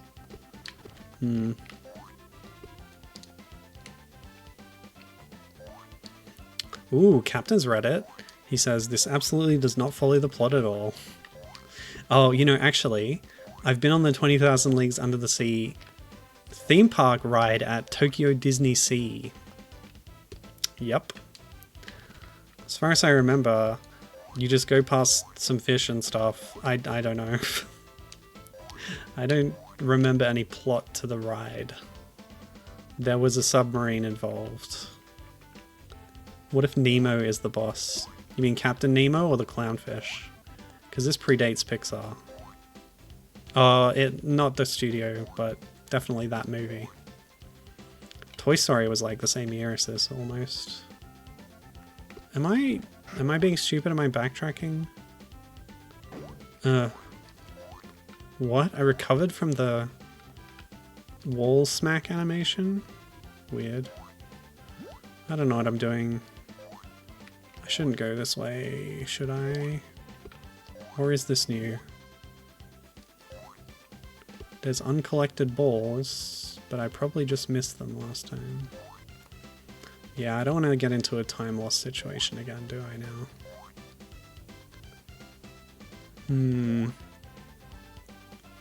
Because, like, the checkpoint saved me that last time. But what if you're in a situation where you've hit the checkpoints already?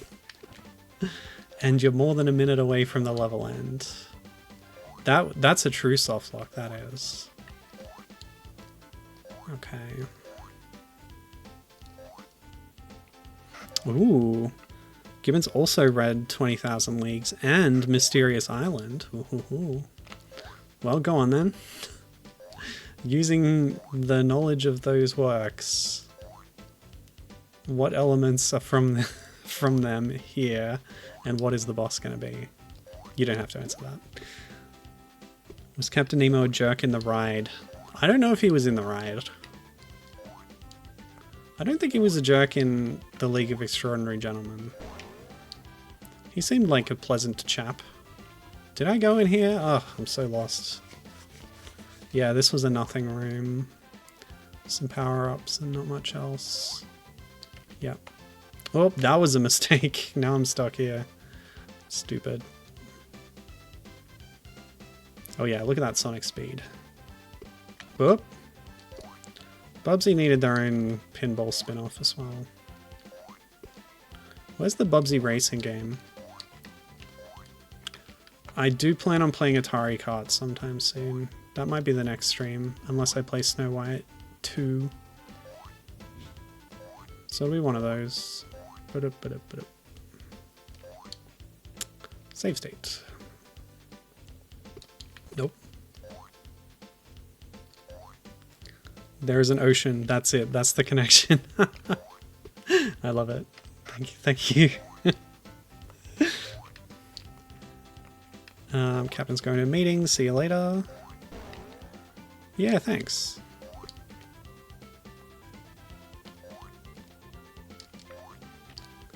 Jeez, what a corporate drone, am I right? Going to meetings, can you believe it? Ah, so that's that door. But Where can I go that is not that door? Did I find the gate before? It's all blurring together. I wish I had a map, a level map. Do you think VG Maps has a page on this game? Do you think any strategy guides exist for this game?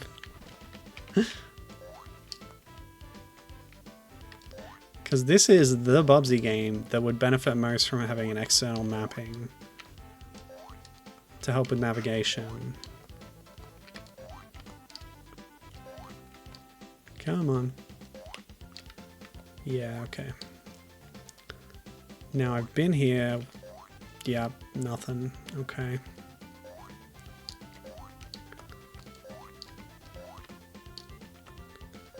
That was a pickup. Huh, maybe over here? Does this lead to an upper level? No, it doesn't lead to anything.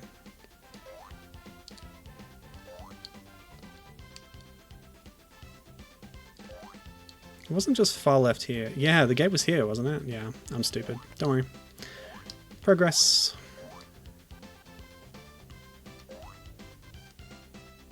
Wait, the switch.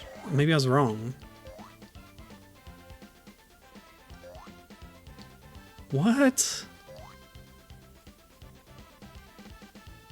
I don't like this.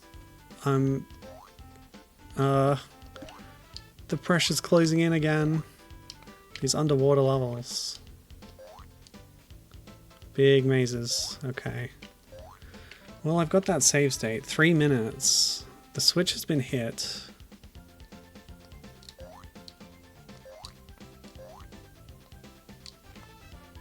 There's just... Oh. Okay. Was there another path somewhere back here?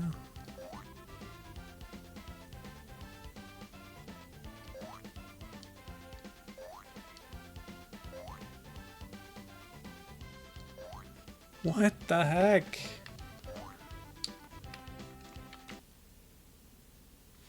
Okay, I'm just gonna do a quick look at VG Maps. Or like game facts.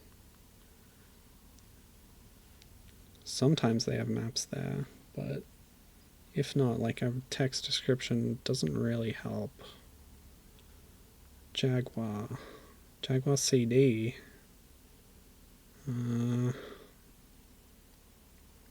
Jaguar. Bubsy. 3 matches. Bubsy 1. Bubsy 1 on a different console. 3rd entry for Bubsy 1. Welp. VG Maps was no help.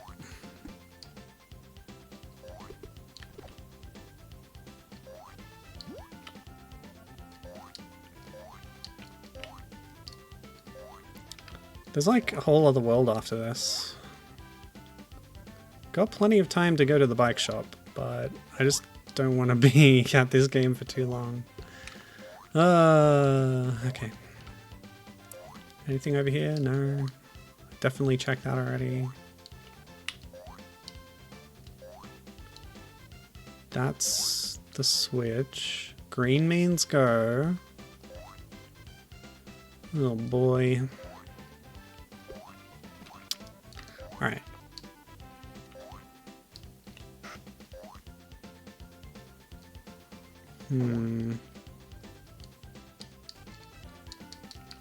If this relies on hidden platforms, I'm so screwed. Okay, that's all nothing. And this just leads up there to the switch, right? Because there's nothing there, and there's just this. Oh boy.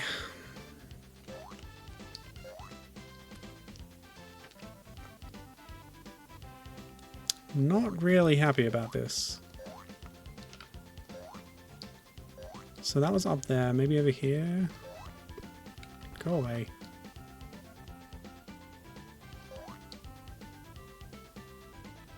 No, this is the same thing. Yeah, okay. It's a place I've already been. And so is this. Because that's just that. Yeah, okay. Starting to get a mental map, but it doesn't really help.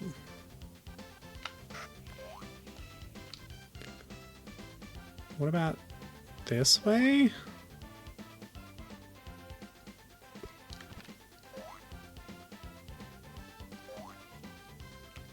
Oh yeah, okay. I was killed by an electric eel. It's just that bopping them overtakes their damage. Frames, I guess. Okay. Hidden platforms? Oh, I know. I'll look. Okay, there's borders on this screen that mean that it can't be anything in here. Yeah, no good. Deep breath. Okay.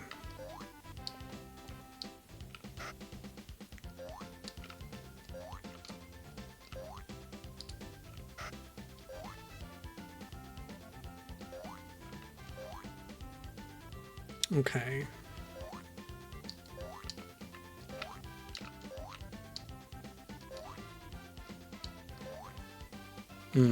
Alright, so everything up there is not the path forward. Okay. I don't want to get stuck in a timer situation. And that's the switch, which means you backtrack from there to somewhere.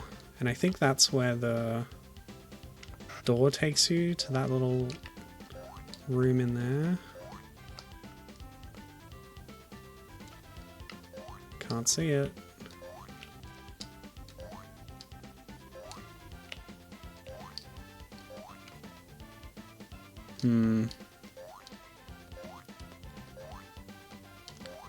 Is this new? Tell me I'm making progress. This might be progress.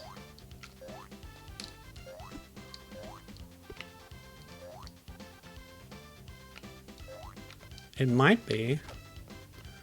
Oh, the fact that you have to build up speed to make these jumps is quite annoying on these little platforms.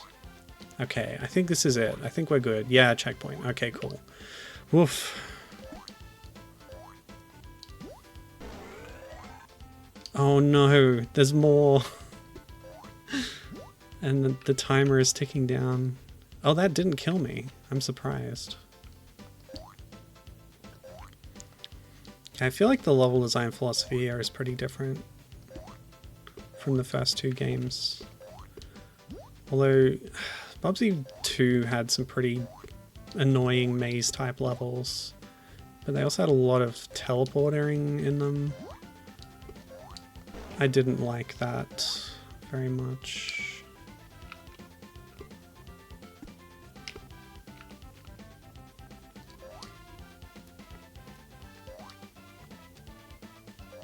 Maybe I'm overstating it.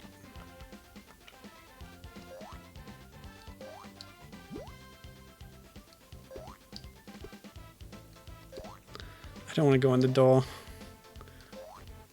Just take me to the end. Oh, okay. I guess I'll go in the door then. Because that's not progress. Oh no, flashbacks.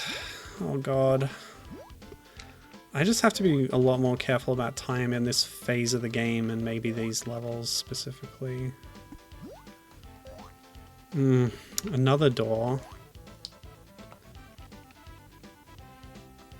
Oh my god, I hate this. No. 1 minute left. Oh my god, where's the switch? Oh jeez. Okay.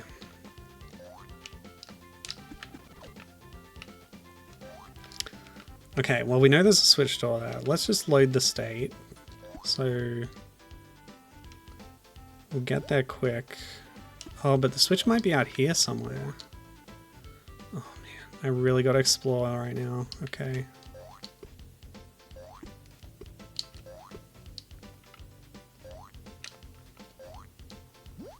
Wait, no, yeah, that's the gate. So the switch is in the door. Okay, so the switch, we'll go to the door first. Yeah. Switch is inside that base. The sub base. Wait, what?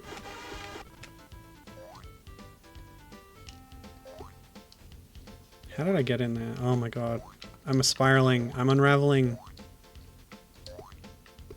I'm being frogged as we speak.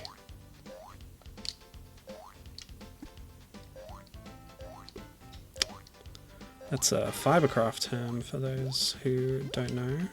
Okay, so that's the gate. Oh, I shouldn't have loaded. I should have stayed in there. Used my 1 minute increments. Oh wait. What's going on? Alright, switch.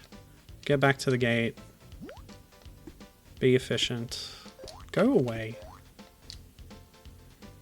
Okay.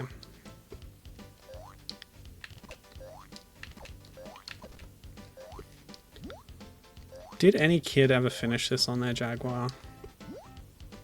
I would be amazed. I'd like to meet that person. Okay, checkpoint. I remember getting this checkpoint. I really should have made more save states. Alright. So now what we're going to do is look for a switch out here before we go through the door, just in case. Because I think the door's over here. Okay.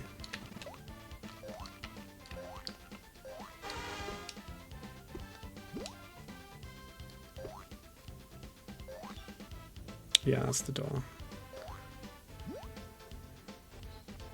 But there's more. That's right. It's all coming back to me. Bubsy, can't you slide or roll or something, you nonce?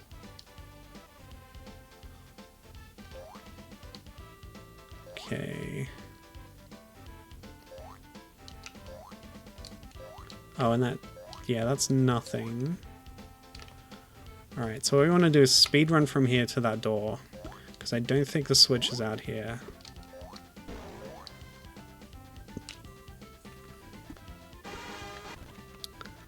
So the switch is inside the base. And then we come back out and go directly right to get to that other gate. Okay. So just gotta clear those spikes. Get to the right. Use what little remains of my minute and a half.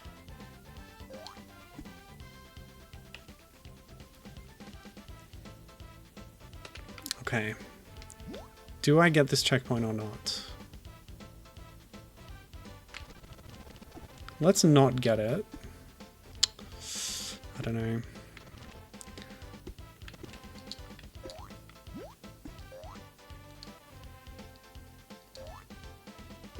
I've got a save state anyway, so I can use that in place of the checkpoint. Because, actually, yeah, if we do get the switch from this point, it's more advantageous to load to the checkpoint outside, because I think that might be a little bit faster to get to the gate. The fact that I have to, like, speedrun min-max this. Wait, another gate? There's two... oh god. Oh my god.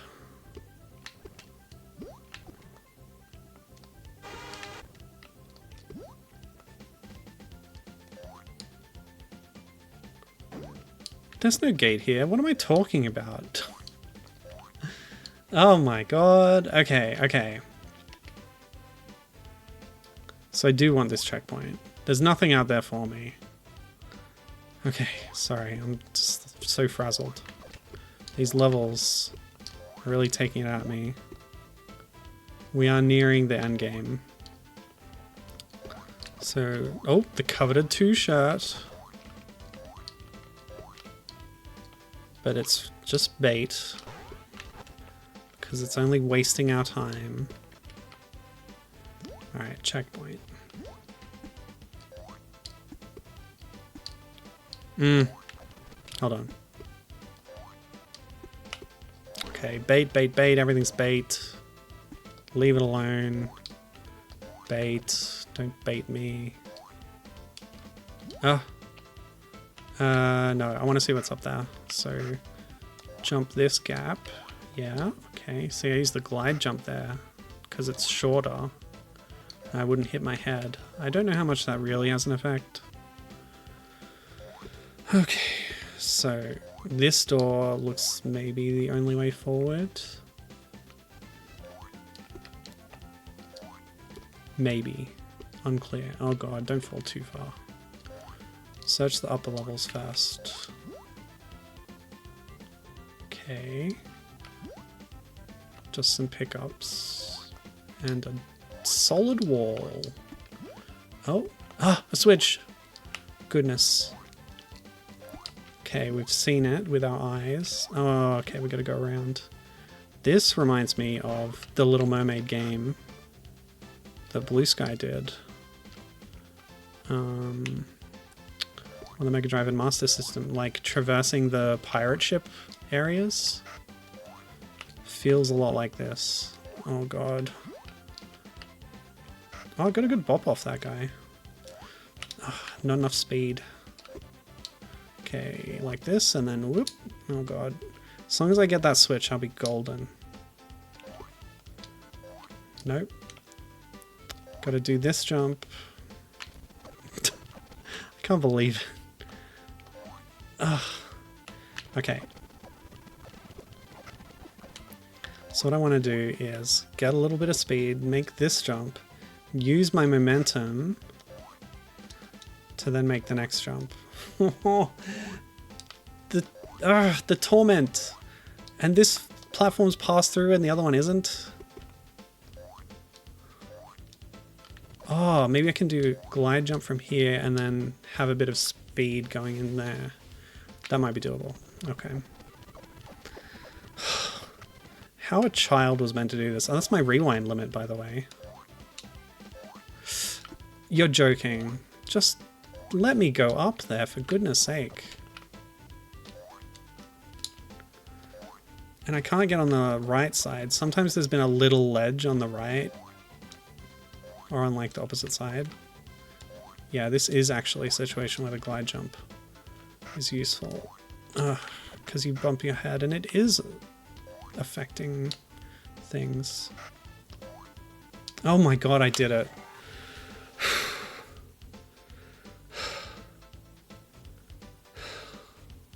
Switch activated, return to checkpoint. Minute and a half. Find the gate, which is inside this place. And I think it was on the... which way was it? Left and then down? Over here? No? Where was that damn gate? Okay. Focus. It was to the right. Here? Yeah, it was here, wasn't it? Oh my god, I did it. Oh, I am stressing out so much. Okay, this should be the last underwater level coming up. Because we didn't fight a boss. Reservoir Cats. Okay, save state at the start of the level with 10 minutes on the clock. No save states the rest of the time. We'll be using rewinds if we make mistakes. And if things get really dire, we can load that state to, which means we won't be in a softlog situation. Okay, goodness me. Thank you, Gibbon. Okay, so we gotta get speed for this because they're getting really tight with these jumps now, making you get a bunch of speed. Okay, we've already found a switch. That's lovely. So it should be back this way then.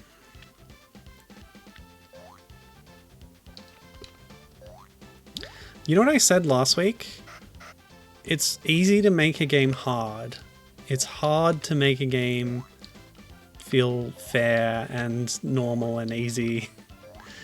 I think that's coming into play here, and especially because we're dealing with someone who is in a situation of lead designer and co-map designer who is very inexperienced, and I think that is coming into focus in the level design here and stuff. So yeah, not to insult Jodie Cobb or anything, but this game is harder than maybe it could have and should have been. I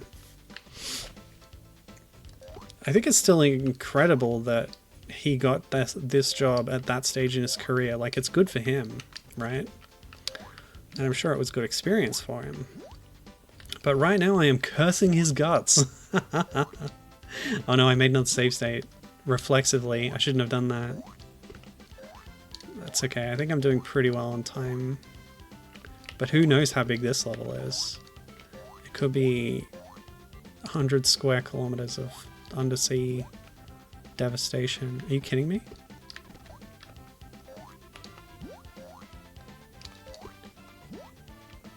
It's just another version of the snake throwing eggs, really.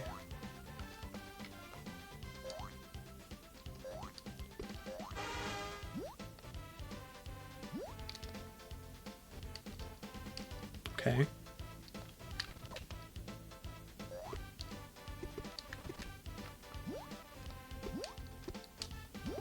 Oh, yeah. Getting a combo bounce feels really good. You just can't set it up because it's so random. Okay.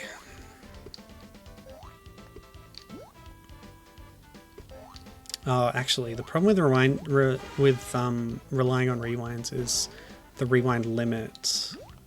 So if I have to like backtrack to hit a switch or something, I can only do so much. So maybe if I'm on good pace, then save states are a good idea. Then again, I do have the checkpoints, which restore your time to where it was when you got the checkpoint. So that's a good thing in this case. It's good when you have time. It's really bad when you have not much time on the clock. They really should have had a power-up that gives you more time on the clock. Did any Sonic games ever do that? Because like the 10-minute level, the 10-minute limit is a mechanic in Sonic games, in classic ones.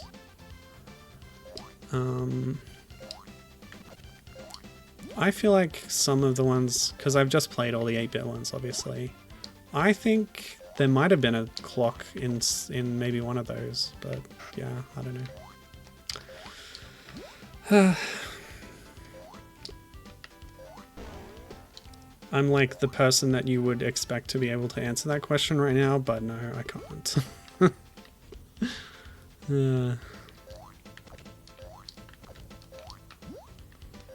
It is funny how you retain momentum after getting damaged before the death animation kicks in.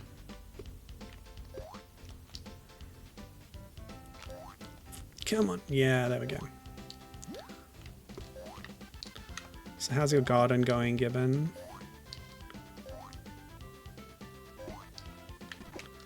Keep in mind there are some hidden requirements for pinatas showing up.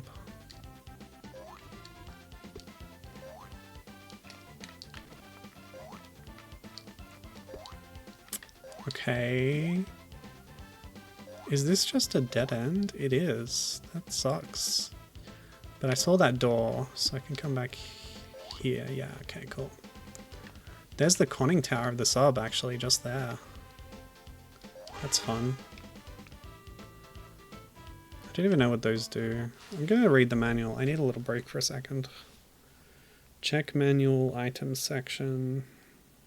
Let me tell you what it says about the items in this game. Oh, let's see if there's any funny bios for the water enemies. It doesn't mention the mermaids. Yeah, it's only selected enemies. For example, hamster submarine. A mad hamster pilots this sub. If Bubsy gets within range, it will blast her. That's all it says. Cool. Items. There's no items section.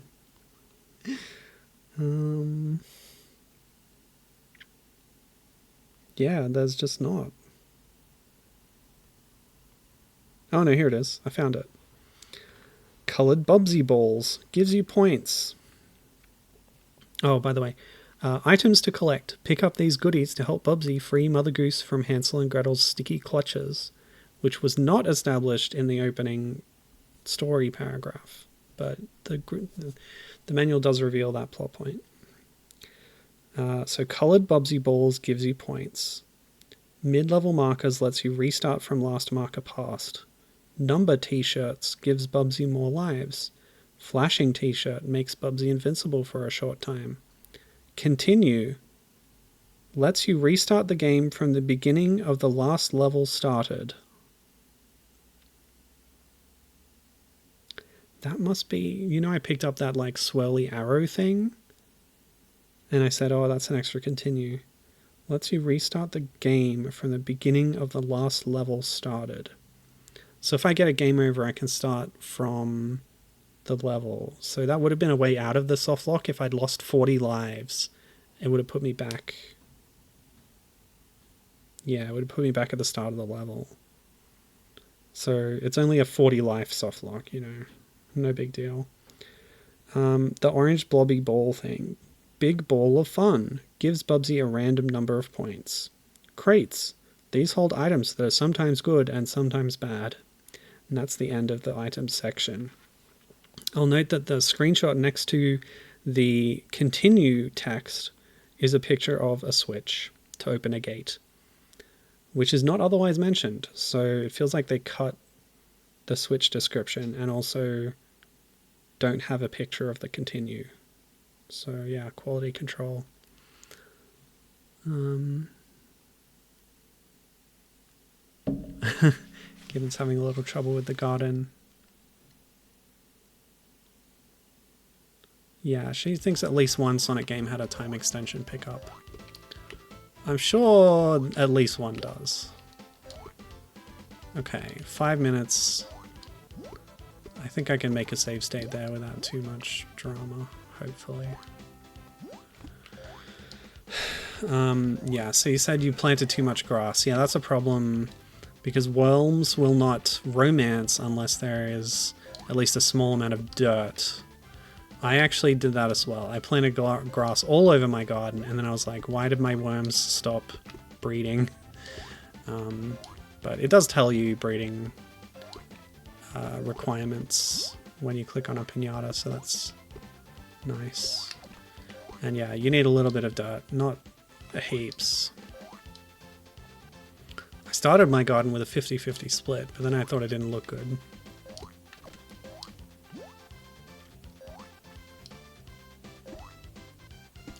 Then I made a vegetable patch, and then I thought I should fence that off, and then I got overwhelmed. Okay, checkpoints. Oh, boss. Okay, what did we think the boss was going to be? I know I already just saw it, but...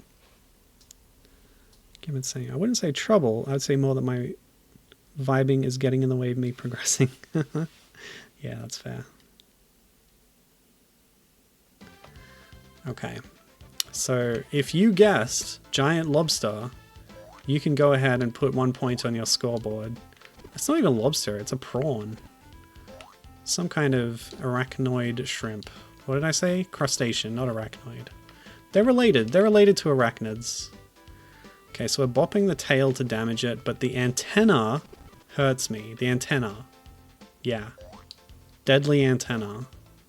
And obviously the claw. I like how the claw is in separate pieces, so there's a space between them when it extends. You know, Rayman-like. By the way, the Jaguar version of Rayman is the best version, from what I've heard. All the other versions, like, do weird things to the physics that kind of break the game in various ways, even though they also polish things and add extra content. The Jaguar version is the, like, intended experience and the definitive version for that reason. Yeah, okay, so yeah, shrimp. Prawn, whatever you want to call it. It's krill, it's a crustacean. Not a crab. Well, that wasn't very hard, honestly. Apart from all the damage that's very easy to take, but you know. Ah, Bubsy. Nothing can stop me now. Sugar and spice. Speaking of Rayman, we're in Sweets World. And speaking of Zool. Okay, so what does the manual say about Sweets World? Oh yeah. So this is the Hansel and Gretel world, because everything's made of sweets. Gingerbread house, etc. This is labeled Bubsy and Gretel. Those sugar-coated brats are back, and they've turned the forest into a giant cake. Can Bubsy avoid indigestion as she snacks her way through killer cutlery, deadly donuts, and crushing cookies? Hansel and Gretel have captured Mother Goose. It's up to Bubsy to free her and set Fairy Tale Land back to normal. So I guess that, because it comes earlier in the manual, that is where it establishes that plot point. Okay. Oh, I'm looking forward to something from the enemy list. Hopefully we see it before long here. This is cheery. For a final world. You don't often have Sweets World as the final world of a game. So we have a Yum Yum stick of something. A choc bar, which looks very much like a Mars bar.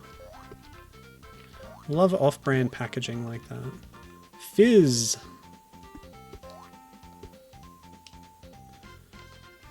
This is a British game, by the way. Actually, that's kind of fun. The other Bubsy games are made by American studios, aren't they? I forget who made 3D. It was the Siphon Filter people. Are you kidding me? Okay, so this is another hazard that's returning from Bubsy 1, these like manhole covers that flip you up if you're standing on them, but if you impact them in midair, they kill you. Because everything kills you in Bubsy. But yeah, it's kind of a novelty to have a Bubsy game made by a British studio, come to think of it. And another Zool connection. Here we go, this is the guy I was looking for. This is Cutlery Man. This bundle of knives and forks dances about, waiting to devour Bubsy, says the manual. Very cool idea. The limbs made of different colours. Oh, great. We're getting repeat enemies again. Of course, we had the bee as the first boss of Sweets World in Zool 1. And instead of spikes, which still pop you, we have candles. Sorry, let me rephrase that. Instead of spikes, we have candles, which, strangely, still pop you, even though they're fire. Works as a hazard, sure. Oh yeah, and you can go through the tunnel underneath the manhole cover. That's another Bubsy 1-ism. Okay, we've got eclairs, we've got muffins, we've got backtracking. Maybe I have to go down. Okay. But sometimes under the manhole, it's just water that kills you, because everything kills you. Yeah, Cutlery Man. Big fan of that guy. What? Okay, we also have Invisible Mime Man in Sweets World. Sure, makes a lot of sense. Whatever. Yeah, big fan of Cutlery Man. They should give Cutlery Man his own game, a spin-off. Bubsy 3.5, Cutlery Man Revenge. Cutlery Man Adventures in the world of sweets.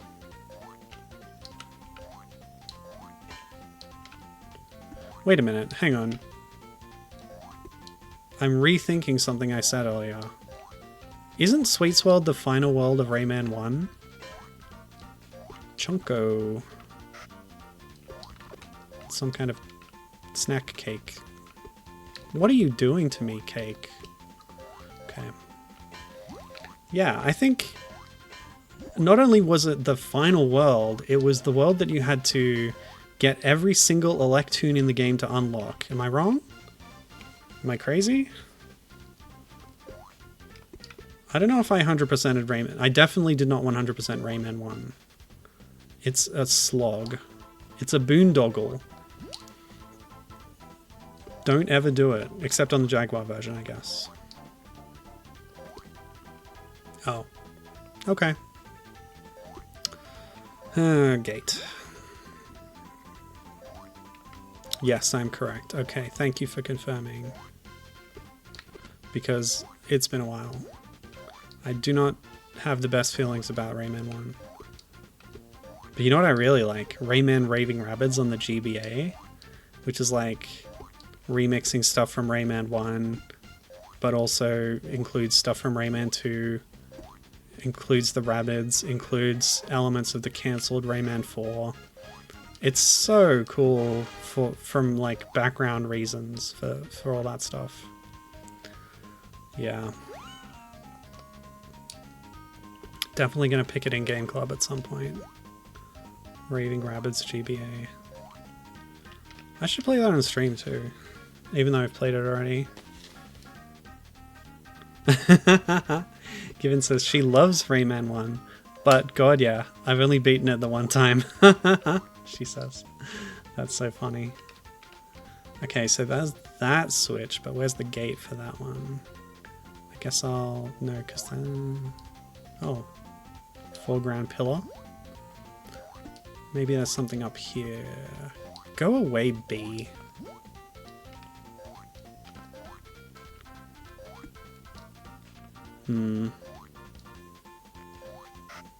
Oh, okay.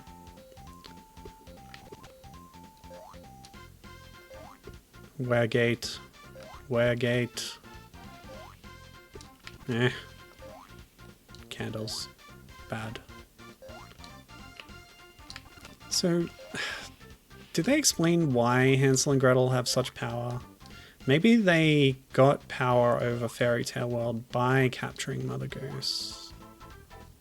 Oh, this wasn't anything. Yeah, okay. Maybe further up somewhere? Oh no, the cakes aren't bouncy. They look like they should be. So spongy, so mochi mochi. So foie foie. That's a reference to Sonic Comic, a series of web comics that were published on some Japanese Sonic site that I translated. They did get an official translation, but it was only bundled in with certain toys or something. And nobody's ever scanned them, so I just went and did scanlations of them. That was one of the more difficult ones because of all the sound effects. That's the Styx comic, by the way. They were like based around certain characters. Oh, this guy. So this is custard pie machines. Look out for these sneaky pie throwers. Bubsy must watch her step if she wants to avoid getting splattered by a flying custard pie. Why would that be a bad thing? Oh, it just kills you. That's all. You know, it kills you because, of course, it kills you because everything in Bubsy kills you in one hit. Even if it seems innocuous. Oh! Level end. Okay.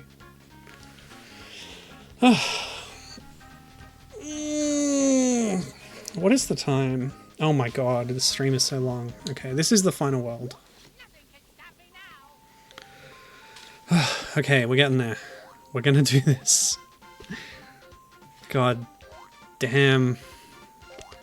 And I gotta catch a bus to the bike shop. Ugh, what a day. Alright, speaking of things that you should play on stream, I know what I'm gonna ask for my birthday. Oh, you're thinking ahead, I like it. That's good. So given... Although I think you've already briefly taken a look at it. Well, that's no barrier. You can ask for whatever. Ask me to play something that I've already played and I will gladly do so. Because on your birthday, you are the queen. And I will do anything you ask. Oh.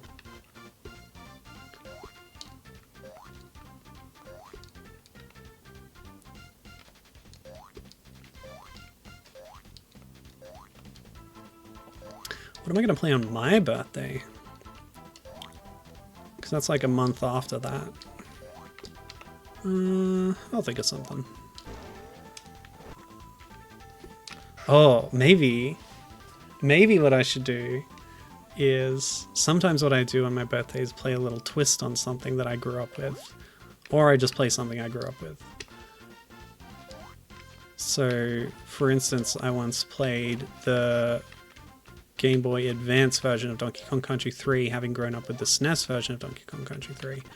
But what if I play, since I grew up, sort of, with the SNES version of Bubsy 1, I could play the Mega Drive version of Bubsy 1 and see how different it is. It won't be that different.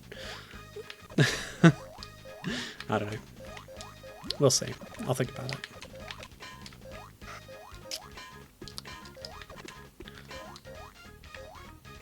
Then I can get enraged at Bubsy all over again. I was thinking about that before, when I did like the Bubsy whole series playthrough kind of thing. I didn't play alternate versions, mostly because they're not significantly different. But if I want to be like stupidly comprehensive about it, I would play through each port, which includes the PC port. And to be fair, there's more differences in the Bubsy 1 PC port than there are between SNES and Mega Drive, because mainly that's a soundtrack difference. But the PC port of Bubsy has like redrawn oh god. Don't do this to me. It has redrawn graphics that are higher res, which is pretty interesting. Okay, so new checkpoint, dead end, door. So we go in door. And we find switch, and then we go back through door. I can't believe, like, drops of chocolate or jam or whatever kill you. It's just... it just feels unfair, you know? Okay, there's the switch. Lovely. Go away, bee. How did I damage the bee? It's one of those weird Mario things where, like, if you're falling, then no matter where an enemy sprite is, even if it's above you, then you can do damage to it, because your momentum is in a downward direction. It's like a weird programming quirk that doesn't make intuitive sense in terms of the reality of the game. Wait, what? I hit the switch! Didn't I? Hold on. Let me go back. Is there more than one switch? Is it like non-linear progression where there's different switches for different gates and you gotta hit more of them? Stop. Stop killing me so much, Bubsy. Okay. So it's up here. Yeah, it was on and I just turned it off. So it's on, which means there's another gate somewhere else I gotta go through, I guess. Okay. No worries. And it's not up there. Let's go this way.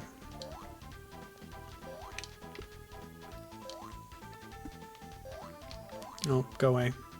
Oh, it's facing that way. We can't defeat the custard pie machines, by the way. I can't believe I made it through that. Alright, so all that is stuff I did already. So let's go down here. Oh, the air chocolate. So yummy. Don't buy Aero though. Boycott Nestle. Get the knockoff. Cadbury does a nice aerated chocolate, actually. Aldi has a version too, but it's not as good. The story of Aldi, am I right? I actually buy a lot of stuff at Aldi. But a lot of it is fresh produce, which is not going to be like a knockoff, because it's just the same stuff. Okay, the checkpoint was there, but maybe, I don't know. Let's just go this way. Oh, what?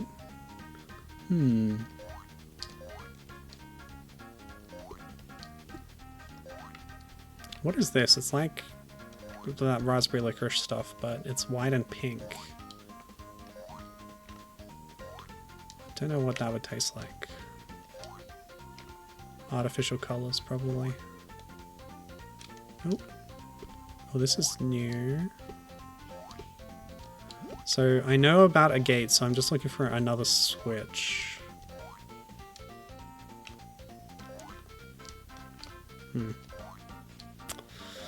Okay.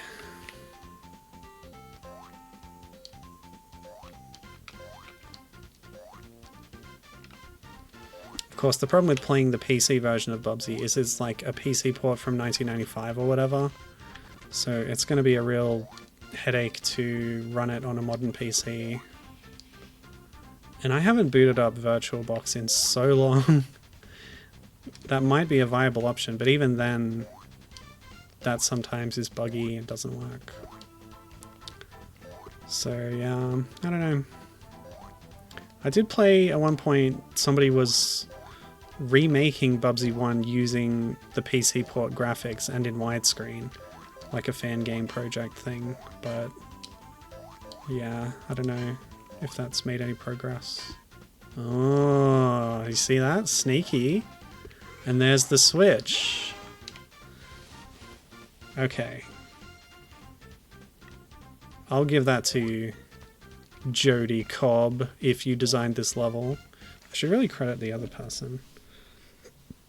So, Jody Cobb's here under game design, lead tester. Scott Hunter is the other lead tester. And map design, but the other person credited for map design is Mark Hooley. 33 credits, Barbie and the Magic something, But Ugly Martians, Pajama Sam. Cool, QA stuff. Alright, yeah, didn't want to leave off Mark. Okay, so now we go back all the way to the right, to where that gate was. Okay, whoa, what a gauntlet. Oh god. Sometimes it just doesn't play a death animation, and you instantly go back to the title screen. Not the title screen, the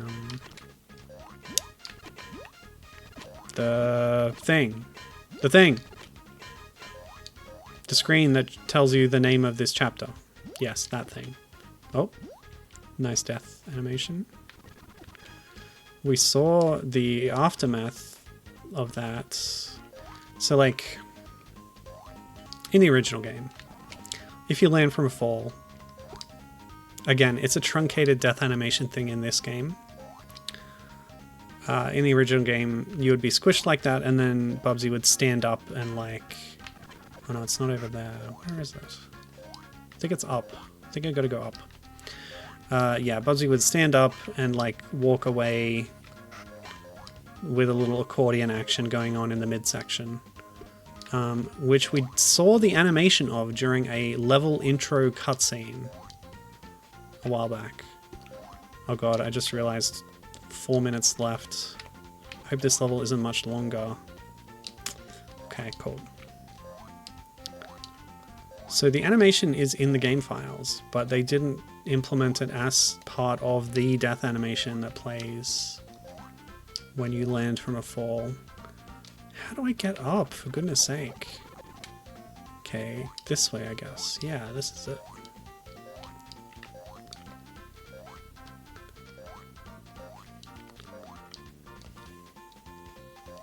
Wait a minute, hang on. Sorry, not to do this again. Wasn't Sweet Sword the final world of Zool 2? No, not the final one, but the semi-final one. The final one was like a one-level thing in an art gallery type of thing. But before that, like the last full world was also a Sweets world for Zool 2. So it's really a trend, actually. Even though Sweets World was the first world of Zool 1. Yes, that's right. Well, it was like an ice and sweets thing, wasn't it? Wait. What's happening? I've been here? What am I doing? What's happening? Where am I? Where am I? Okay, that's definitely not the door I want. I think I want to go left, down, right. 2.5 minutes, I'm feeling the crunch. Don't. What did I just say? Okay. Yeah, that was it. That's where the gate was before. I've just passed it. Another switch? What are you doing to me? Oh my god.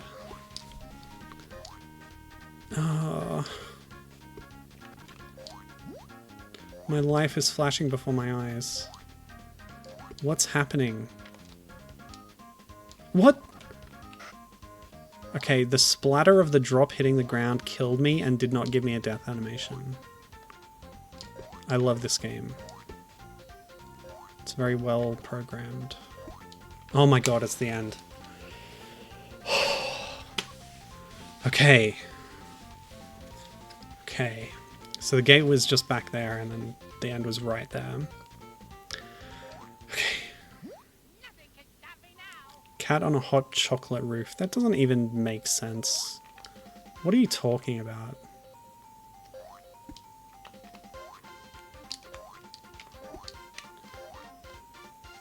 I'm out of patience for this game's nonsense. Just take me to Hansel and Gretel, let me kick their stupid faces in. There's nothing here, there's literally nothing here. Okay. There's like a whole secret area up there that's optional, with nothing in it. Okay, okay. You know what I said about this game's nonsense? I didn't mean it. I still love you, Bubsy and Fractured Furry Tales for the Jaguar. For the Atari Jaguar 64-bit computing game system. Okay. Oh! Those muffins are starting to look so delicious. I have a croissant waiting for me in the other room. I need to finish this so I can eat a bloody croissant and then go to the bike shop. Okay. So there was an exit that took me there. Alright, I'll go in the door. I'll take your bait game. Okay.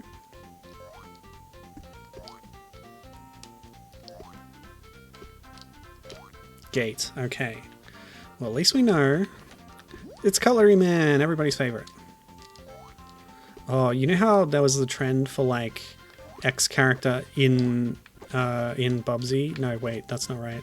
It was X character in Sonic 2, and one of the characters was Bubsy. Anyway, what I'm saying is that somebody should do a ROM hack that puts Cutlery Man in Bubsy and also Sonic 2 and Super Mario World and maybe Donkey Kong Country 3 and Vector Man and Contra Hardcore. Yep. Every game would be improved with the addition of Cutlery Man, basically. Okay. No. Whew, okay. Sorry, I need a bit of manic energy now and then or I will collapse and just give up on Fractured Furry Tales. Okay. I'm so scared to make a save state because what happens if I run out of time? Alright, we're gonna go down here. I think I've done this already. Yep. Which means we're not going down there. Okay. So we're still just looking for a gate. No, a key, sorry. A Switch. A Nintendo Switch family of systems. What? What is this platform? This one. Is this like a fruitcake or something? I hate fruitcake. It stinks. That and Christmas pudding. I'm a total Grinch about Christmas pudding. It's horrible. I'm a dried fruit denier, by the way. Yeah, I don't think it exists. That's the problem. Oh man, where do I go? Have I been this way?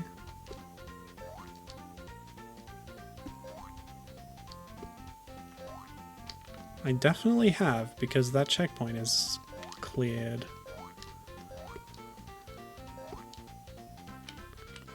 Don't give me one-ups game. I find it patronizing.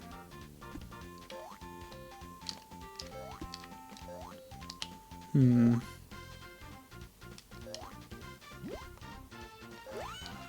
Mm-hmm. Just collect everything so I know where I've been. No, this is nothing. I thought there might be a hidden door behind this can. I was wrong. Oh boy. Okay.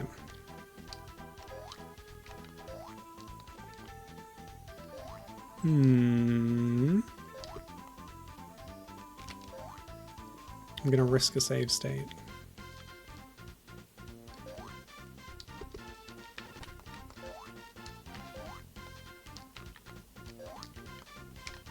Oh, okay. I'm smelling a switch. Wait, didn't I fall down here once? Ugh, never mind. Forget I said anything. Oh, go away.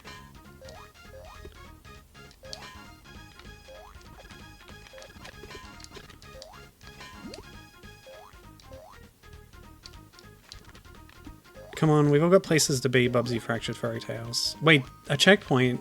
What? Where am I? Oh my god, okay. Is that progress then? What's around here? Feels like this is just a big mess of platforms and items and there's no like cohesion to it. It's the cloud cuckoo land of 2D platformers.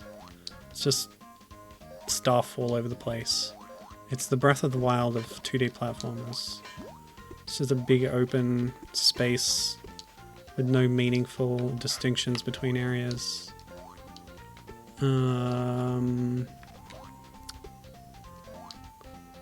Oh god.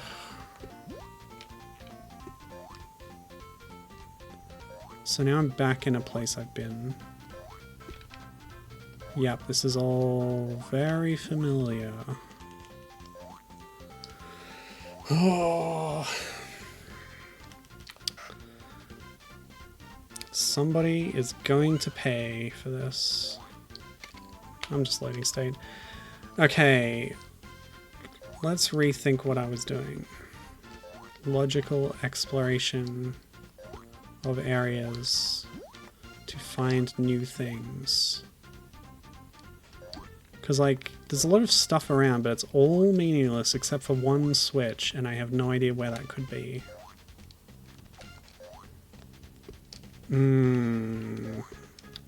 Nope, I shouldn't have done that. I shouldn't have save stated. I'm a fool. Wait, another checkpoint? Where am I? That's not the same one I hit before the load state, was that?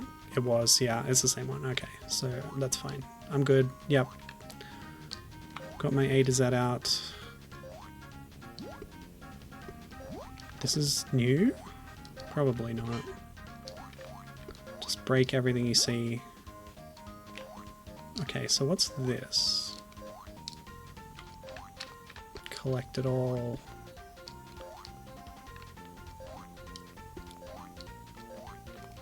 I really shouldn't have made that save state. The drips just... yeah. Oh, I see what's happening. There is a death animation for when a drip hits you in mid-air, but then the animation ends as soon as you hit the ground. The frame that you hit the ground. Which means there's no, like, buffer time or anything. And it instantly boots you back to that chapter screen. Okay, yeah, all this is no good. I've been here. But have I been on ground level down there? Whoa, another checkpoint? Where am I? Oh, a door. Okay. Wait, a checkpoint I didn't get, but a tack box that's open. Gate. Okay, let's go through that door. Oh my god. This is intense. I have no idea what's happening. Custard pie.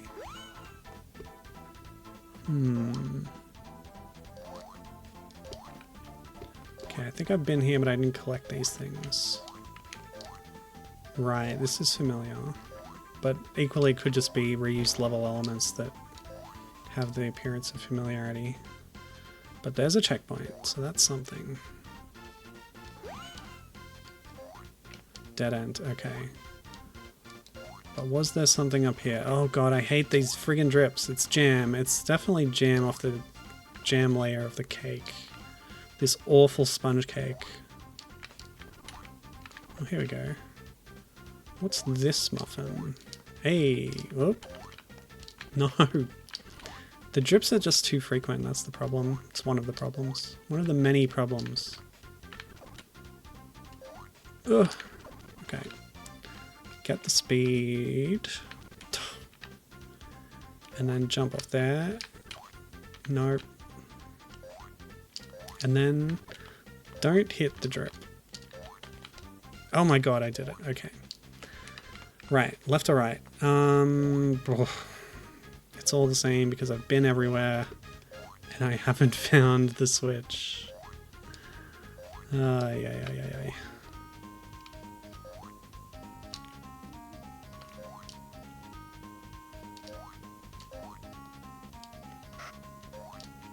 Oh yeah, and this is the place that I went up through that I'd already been down through twice.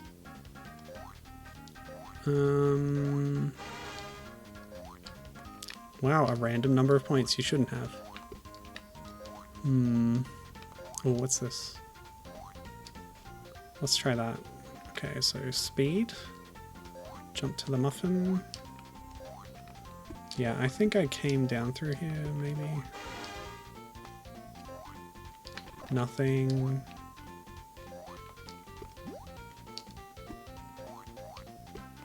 And I've fallen down here before.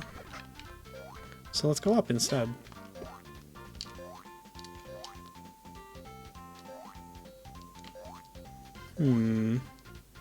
Ah, a checkpoint. The mark of doom. Go away. Okay, thank you. The friggin' drips. Okay. So the door doesn't lead to progress. What we need is exploration. I feel like I have been up there. Oh my god! A switch. It was just randomly in some area of the level, whatever. You know, it's just a huge open space with no differentiation. I probably passed within, you know, one screen width of it before and just didn't see it. Okay, so the gate is on the right side, but what elevation level is the gate at? Time to play the guessing game. Okay, so maybe the level down from this. I feel like it was actually high up though. So, but how do I get high up? Ah, I'm dying. Okay. Yeah, thanks. Yeah, thanks a lot. Thanks very much. I appreciate it. Okay. Down here. Up here. Wow, I died. Great. Okay, definitely not in here, but maybe through here. That feels promising. I think we're on the right track. No, we're definitely not. Great. So much for instincts. Up here? Nope, definitely not. Okay. So we're quite high up, so maybe one down from here.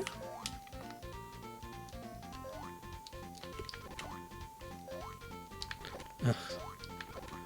Custard pies. Delicious normally. But in the hands of a crazed machine, could be your downfall. What? Where does that go?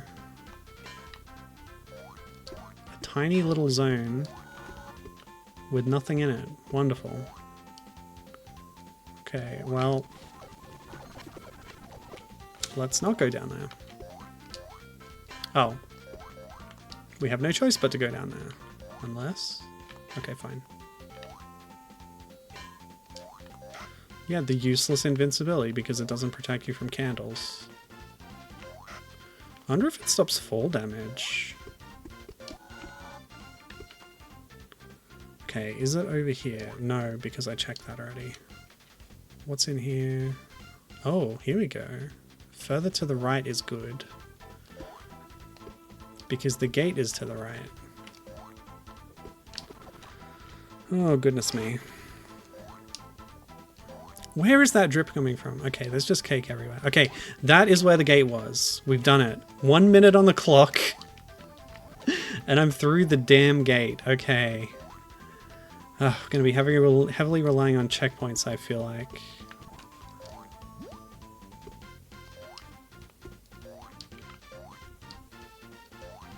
But I haven't got one yet, which is a little worrying. Yeah, I don't need 1-ups. Thank you very much, game. Hello? I'm in a totally new area. I have not yet stumbled into a checkpoint. Okay. Yeah, thanks a lot, drip. What? Oh yeah, the drip has a drip animation on the ground that kills you, because of course it does. Another gate with 20 seconds on the clock. I'm mad about this. 1 minute. Okay, back to a minute. I tell you what. This game. Yeah, okay, jam drips. I get it. Really fun and effective hazard. Great, thank you. What? I don't need lives, for goodness sake. Alright, so we're in another wide open zone. And the switch could be literally anywhere, and I only have 1 minute to do it. Hooray!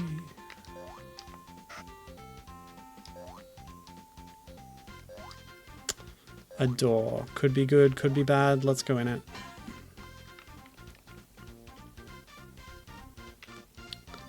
Okay. Just a warp.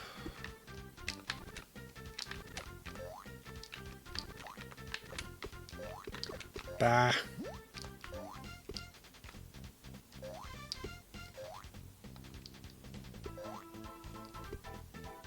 Go away. Can you kindly stick it up your ass, game? Thanks. I won't ask again. Okay. Oh, a checkpoint. That could be good. Let's grab it. Because I'm literally about to die anyway, so... Yeah, okay.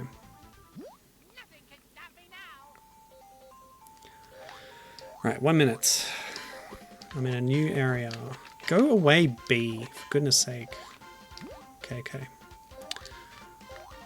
There's nothing up here. What was that checkpoint for? Wait a minute. Is that the door I came in? I think it is. Right. Now, if the last area is anything to go by, the switch in this area is just going to be in some random spot. Floating in midair. God. Don't even know where my last save state was. Okay.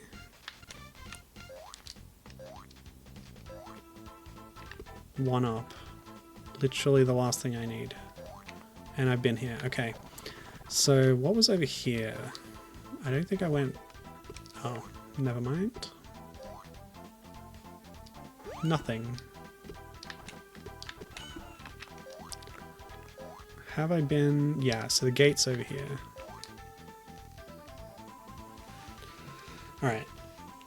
So checkpoint back here. This is actually a really bad spot for a checkpoint. Because it doesn't lead anywhere.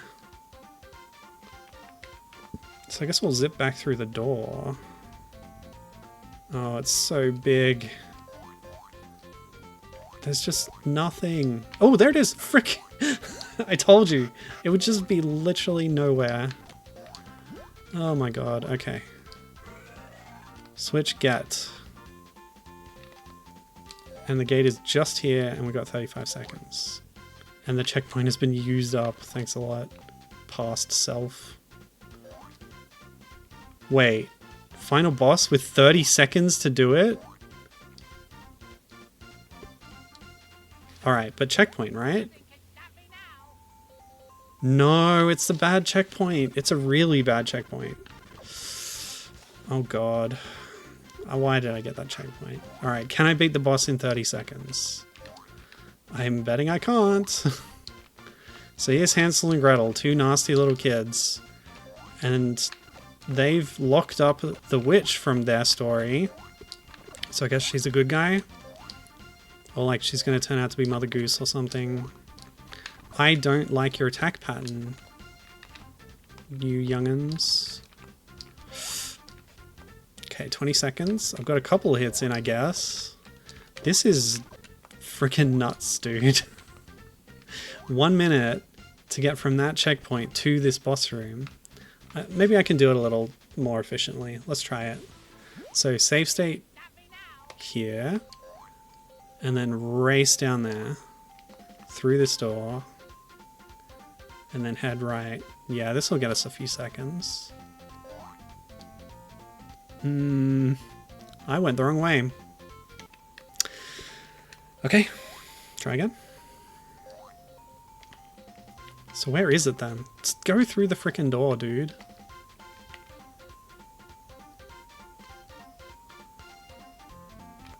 Yeah, down here. Okay. Yeah, this is good. This is better than 30 seconds. Can we not? I'm in a rush. Freaking stop. Alright, not great, but 42 seconds. Save state there. And we'll see what we can do. Beating the boss in 42 seconds.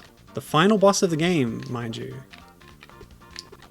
Which is just as BS as every other boss. Actually, no, that's not fair. Some of the bosses have been okay. Some of them have been kind of silly and kind of fun. And there's a death plane off the ceiling again. Fan-flipping-tastic. Can we not throw quite so many exploding apples, children? That just kill me in one hit. Because of course it does. It's Bubsy. It's part of the identity of the series. Except for the sequel.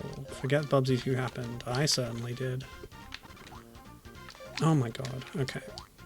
What am I doing? No rewinds. Only load states.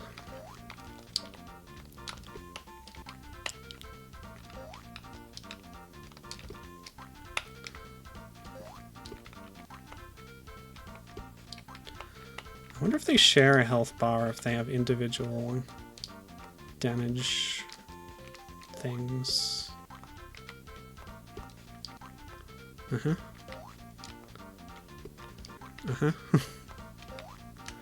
Yeah, this music loop is going to drive me insane, isn't it? Okay, that's a hit. Nope. I died. Wouldn't you know it? Oh, I can get extra height off my jump by holding the jump button.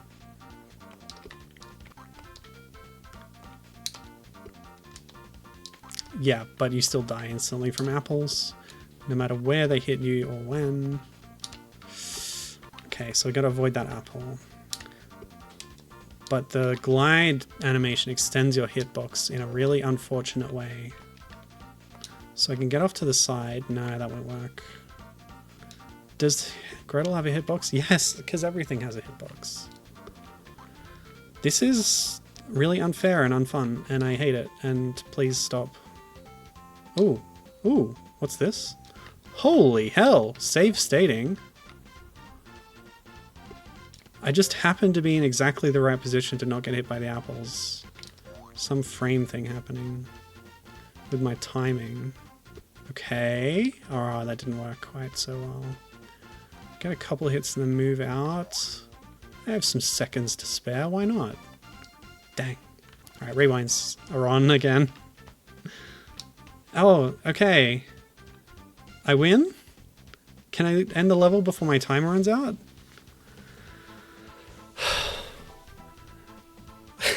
What a game. What a game. Alright, is there anything else? We saved the friendly witch. Oh my god, really? She didn't even turn into Mother Goose. What is this demo scene screen? What is happening? This is so demo scene. Look at those spheres. This is great. What a reward. Yeah, M exclamation mark. That's me. No, M apostrophe. I'm the glitch Pokemon. There's no apostrophe. Never mind. Oh. Now I can eternally rest. Good lord. This is a unique music track, by the way, so I might as well listen to it for a second.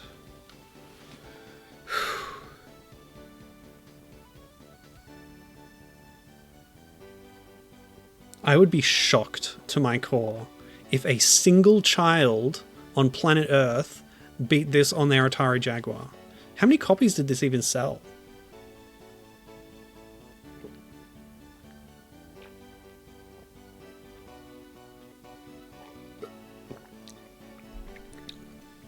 Wow.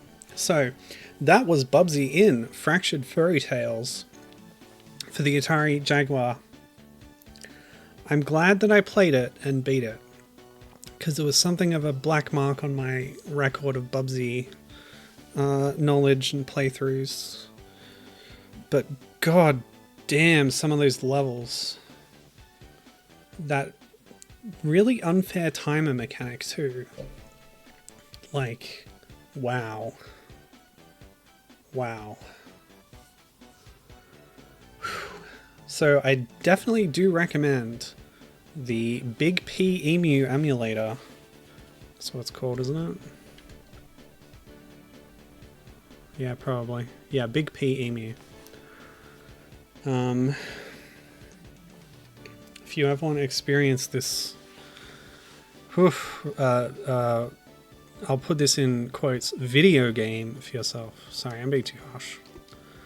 Okay, go. What happens next? The high score table, of course. So we've kicked somebody off the bottom end. I love the rotating Bubsy out in the background. That's so silly. Another demo scene touch. Whoa, what is this? Another demo scene-y thing. Nice one, dude. With your help, Bubsy has saved all the fairy tales from certain destruction. With Mother Goose freed from her cage, confirming that she was the witch, somehow, and all the bad dudes banished forever. So what now for Bubsy? Does he take up stamp collecting, perhaps buy a new t-shirt, take over Hollywood with his personality, or maybe now take a good long rest? That sounds good to me. What could possibly go wrong? Oh, the catchphrase. Nice artwork there too, by the way. Okay, now give me a cake recipe or something. It's getting Mr. Nuts Hoppin' Mad vibes from those credits. Actually, that wasn't even credits. Yeah, the demo scene graphic stuff is fun. Okay, so there was a credits mode here. We didn't get credits for beating the game, but they're here in the menu. Enter passcode. Wait. I wanted to see if I could change the number of the chapter that I start on. Oh wait, you enter the passcode first, and then you start on a different chapter. That must have been how I did it last time. Anyway, let's watch the credits. These people should be credited for their work. Because hey, it was a video game. And it was interesting.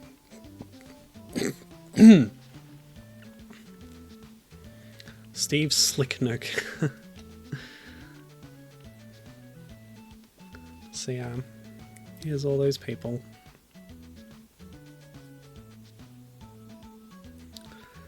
Including people who just left school, people who ported Zool 2 to the Jaguar and made it superior, in my opinion. People who did lots of other things, but if you want to know more, check out mobygames.com. And that's it. That's the credits. Oh, I'm done. Okay, I really have to go to the bike shop.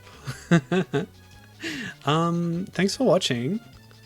Yeah, what a trip. I want to get off Bubsy's wild ride. So what did I say I was doing next? Either Atari Carts or Snow White. Okay, locked in. So I'll see you next time. Not next week, because I'll be in Tasmania. 2 weeks from now, we'll be doing Snow White or Atari cards. Okay. Right. I have to go. Okay, so like exit. All right. Bye.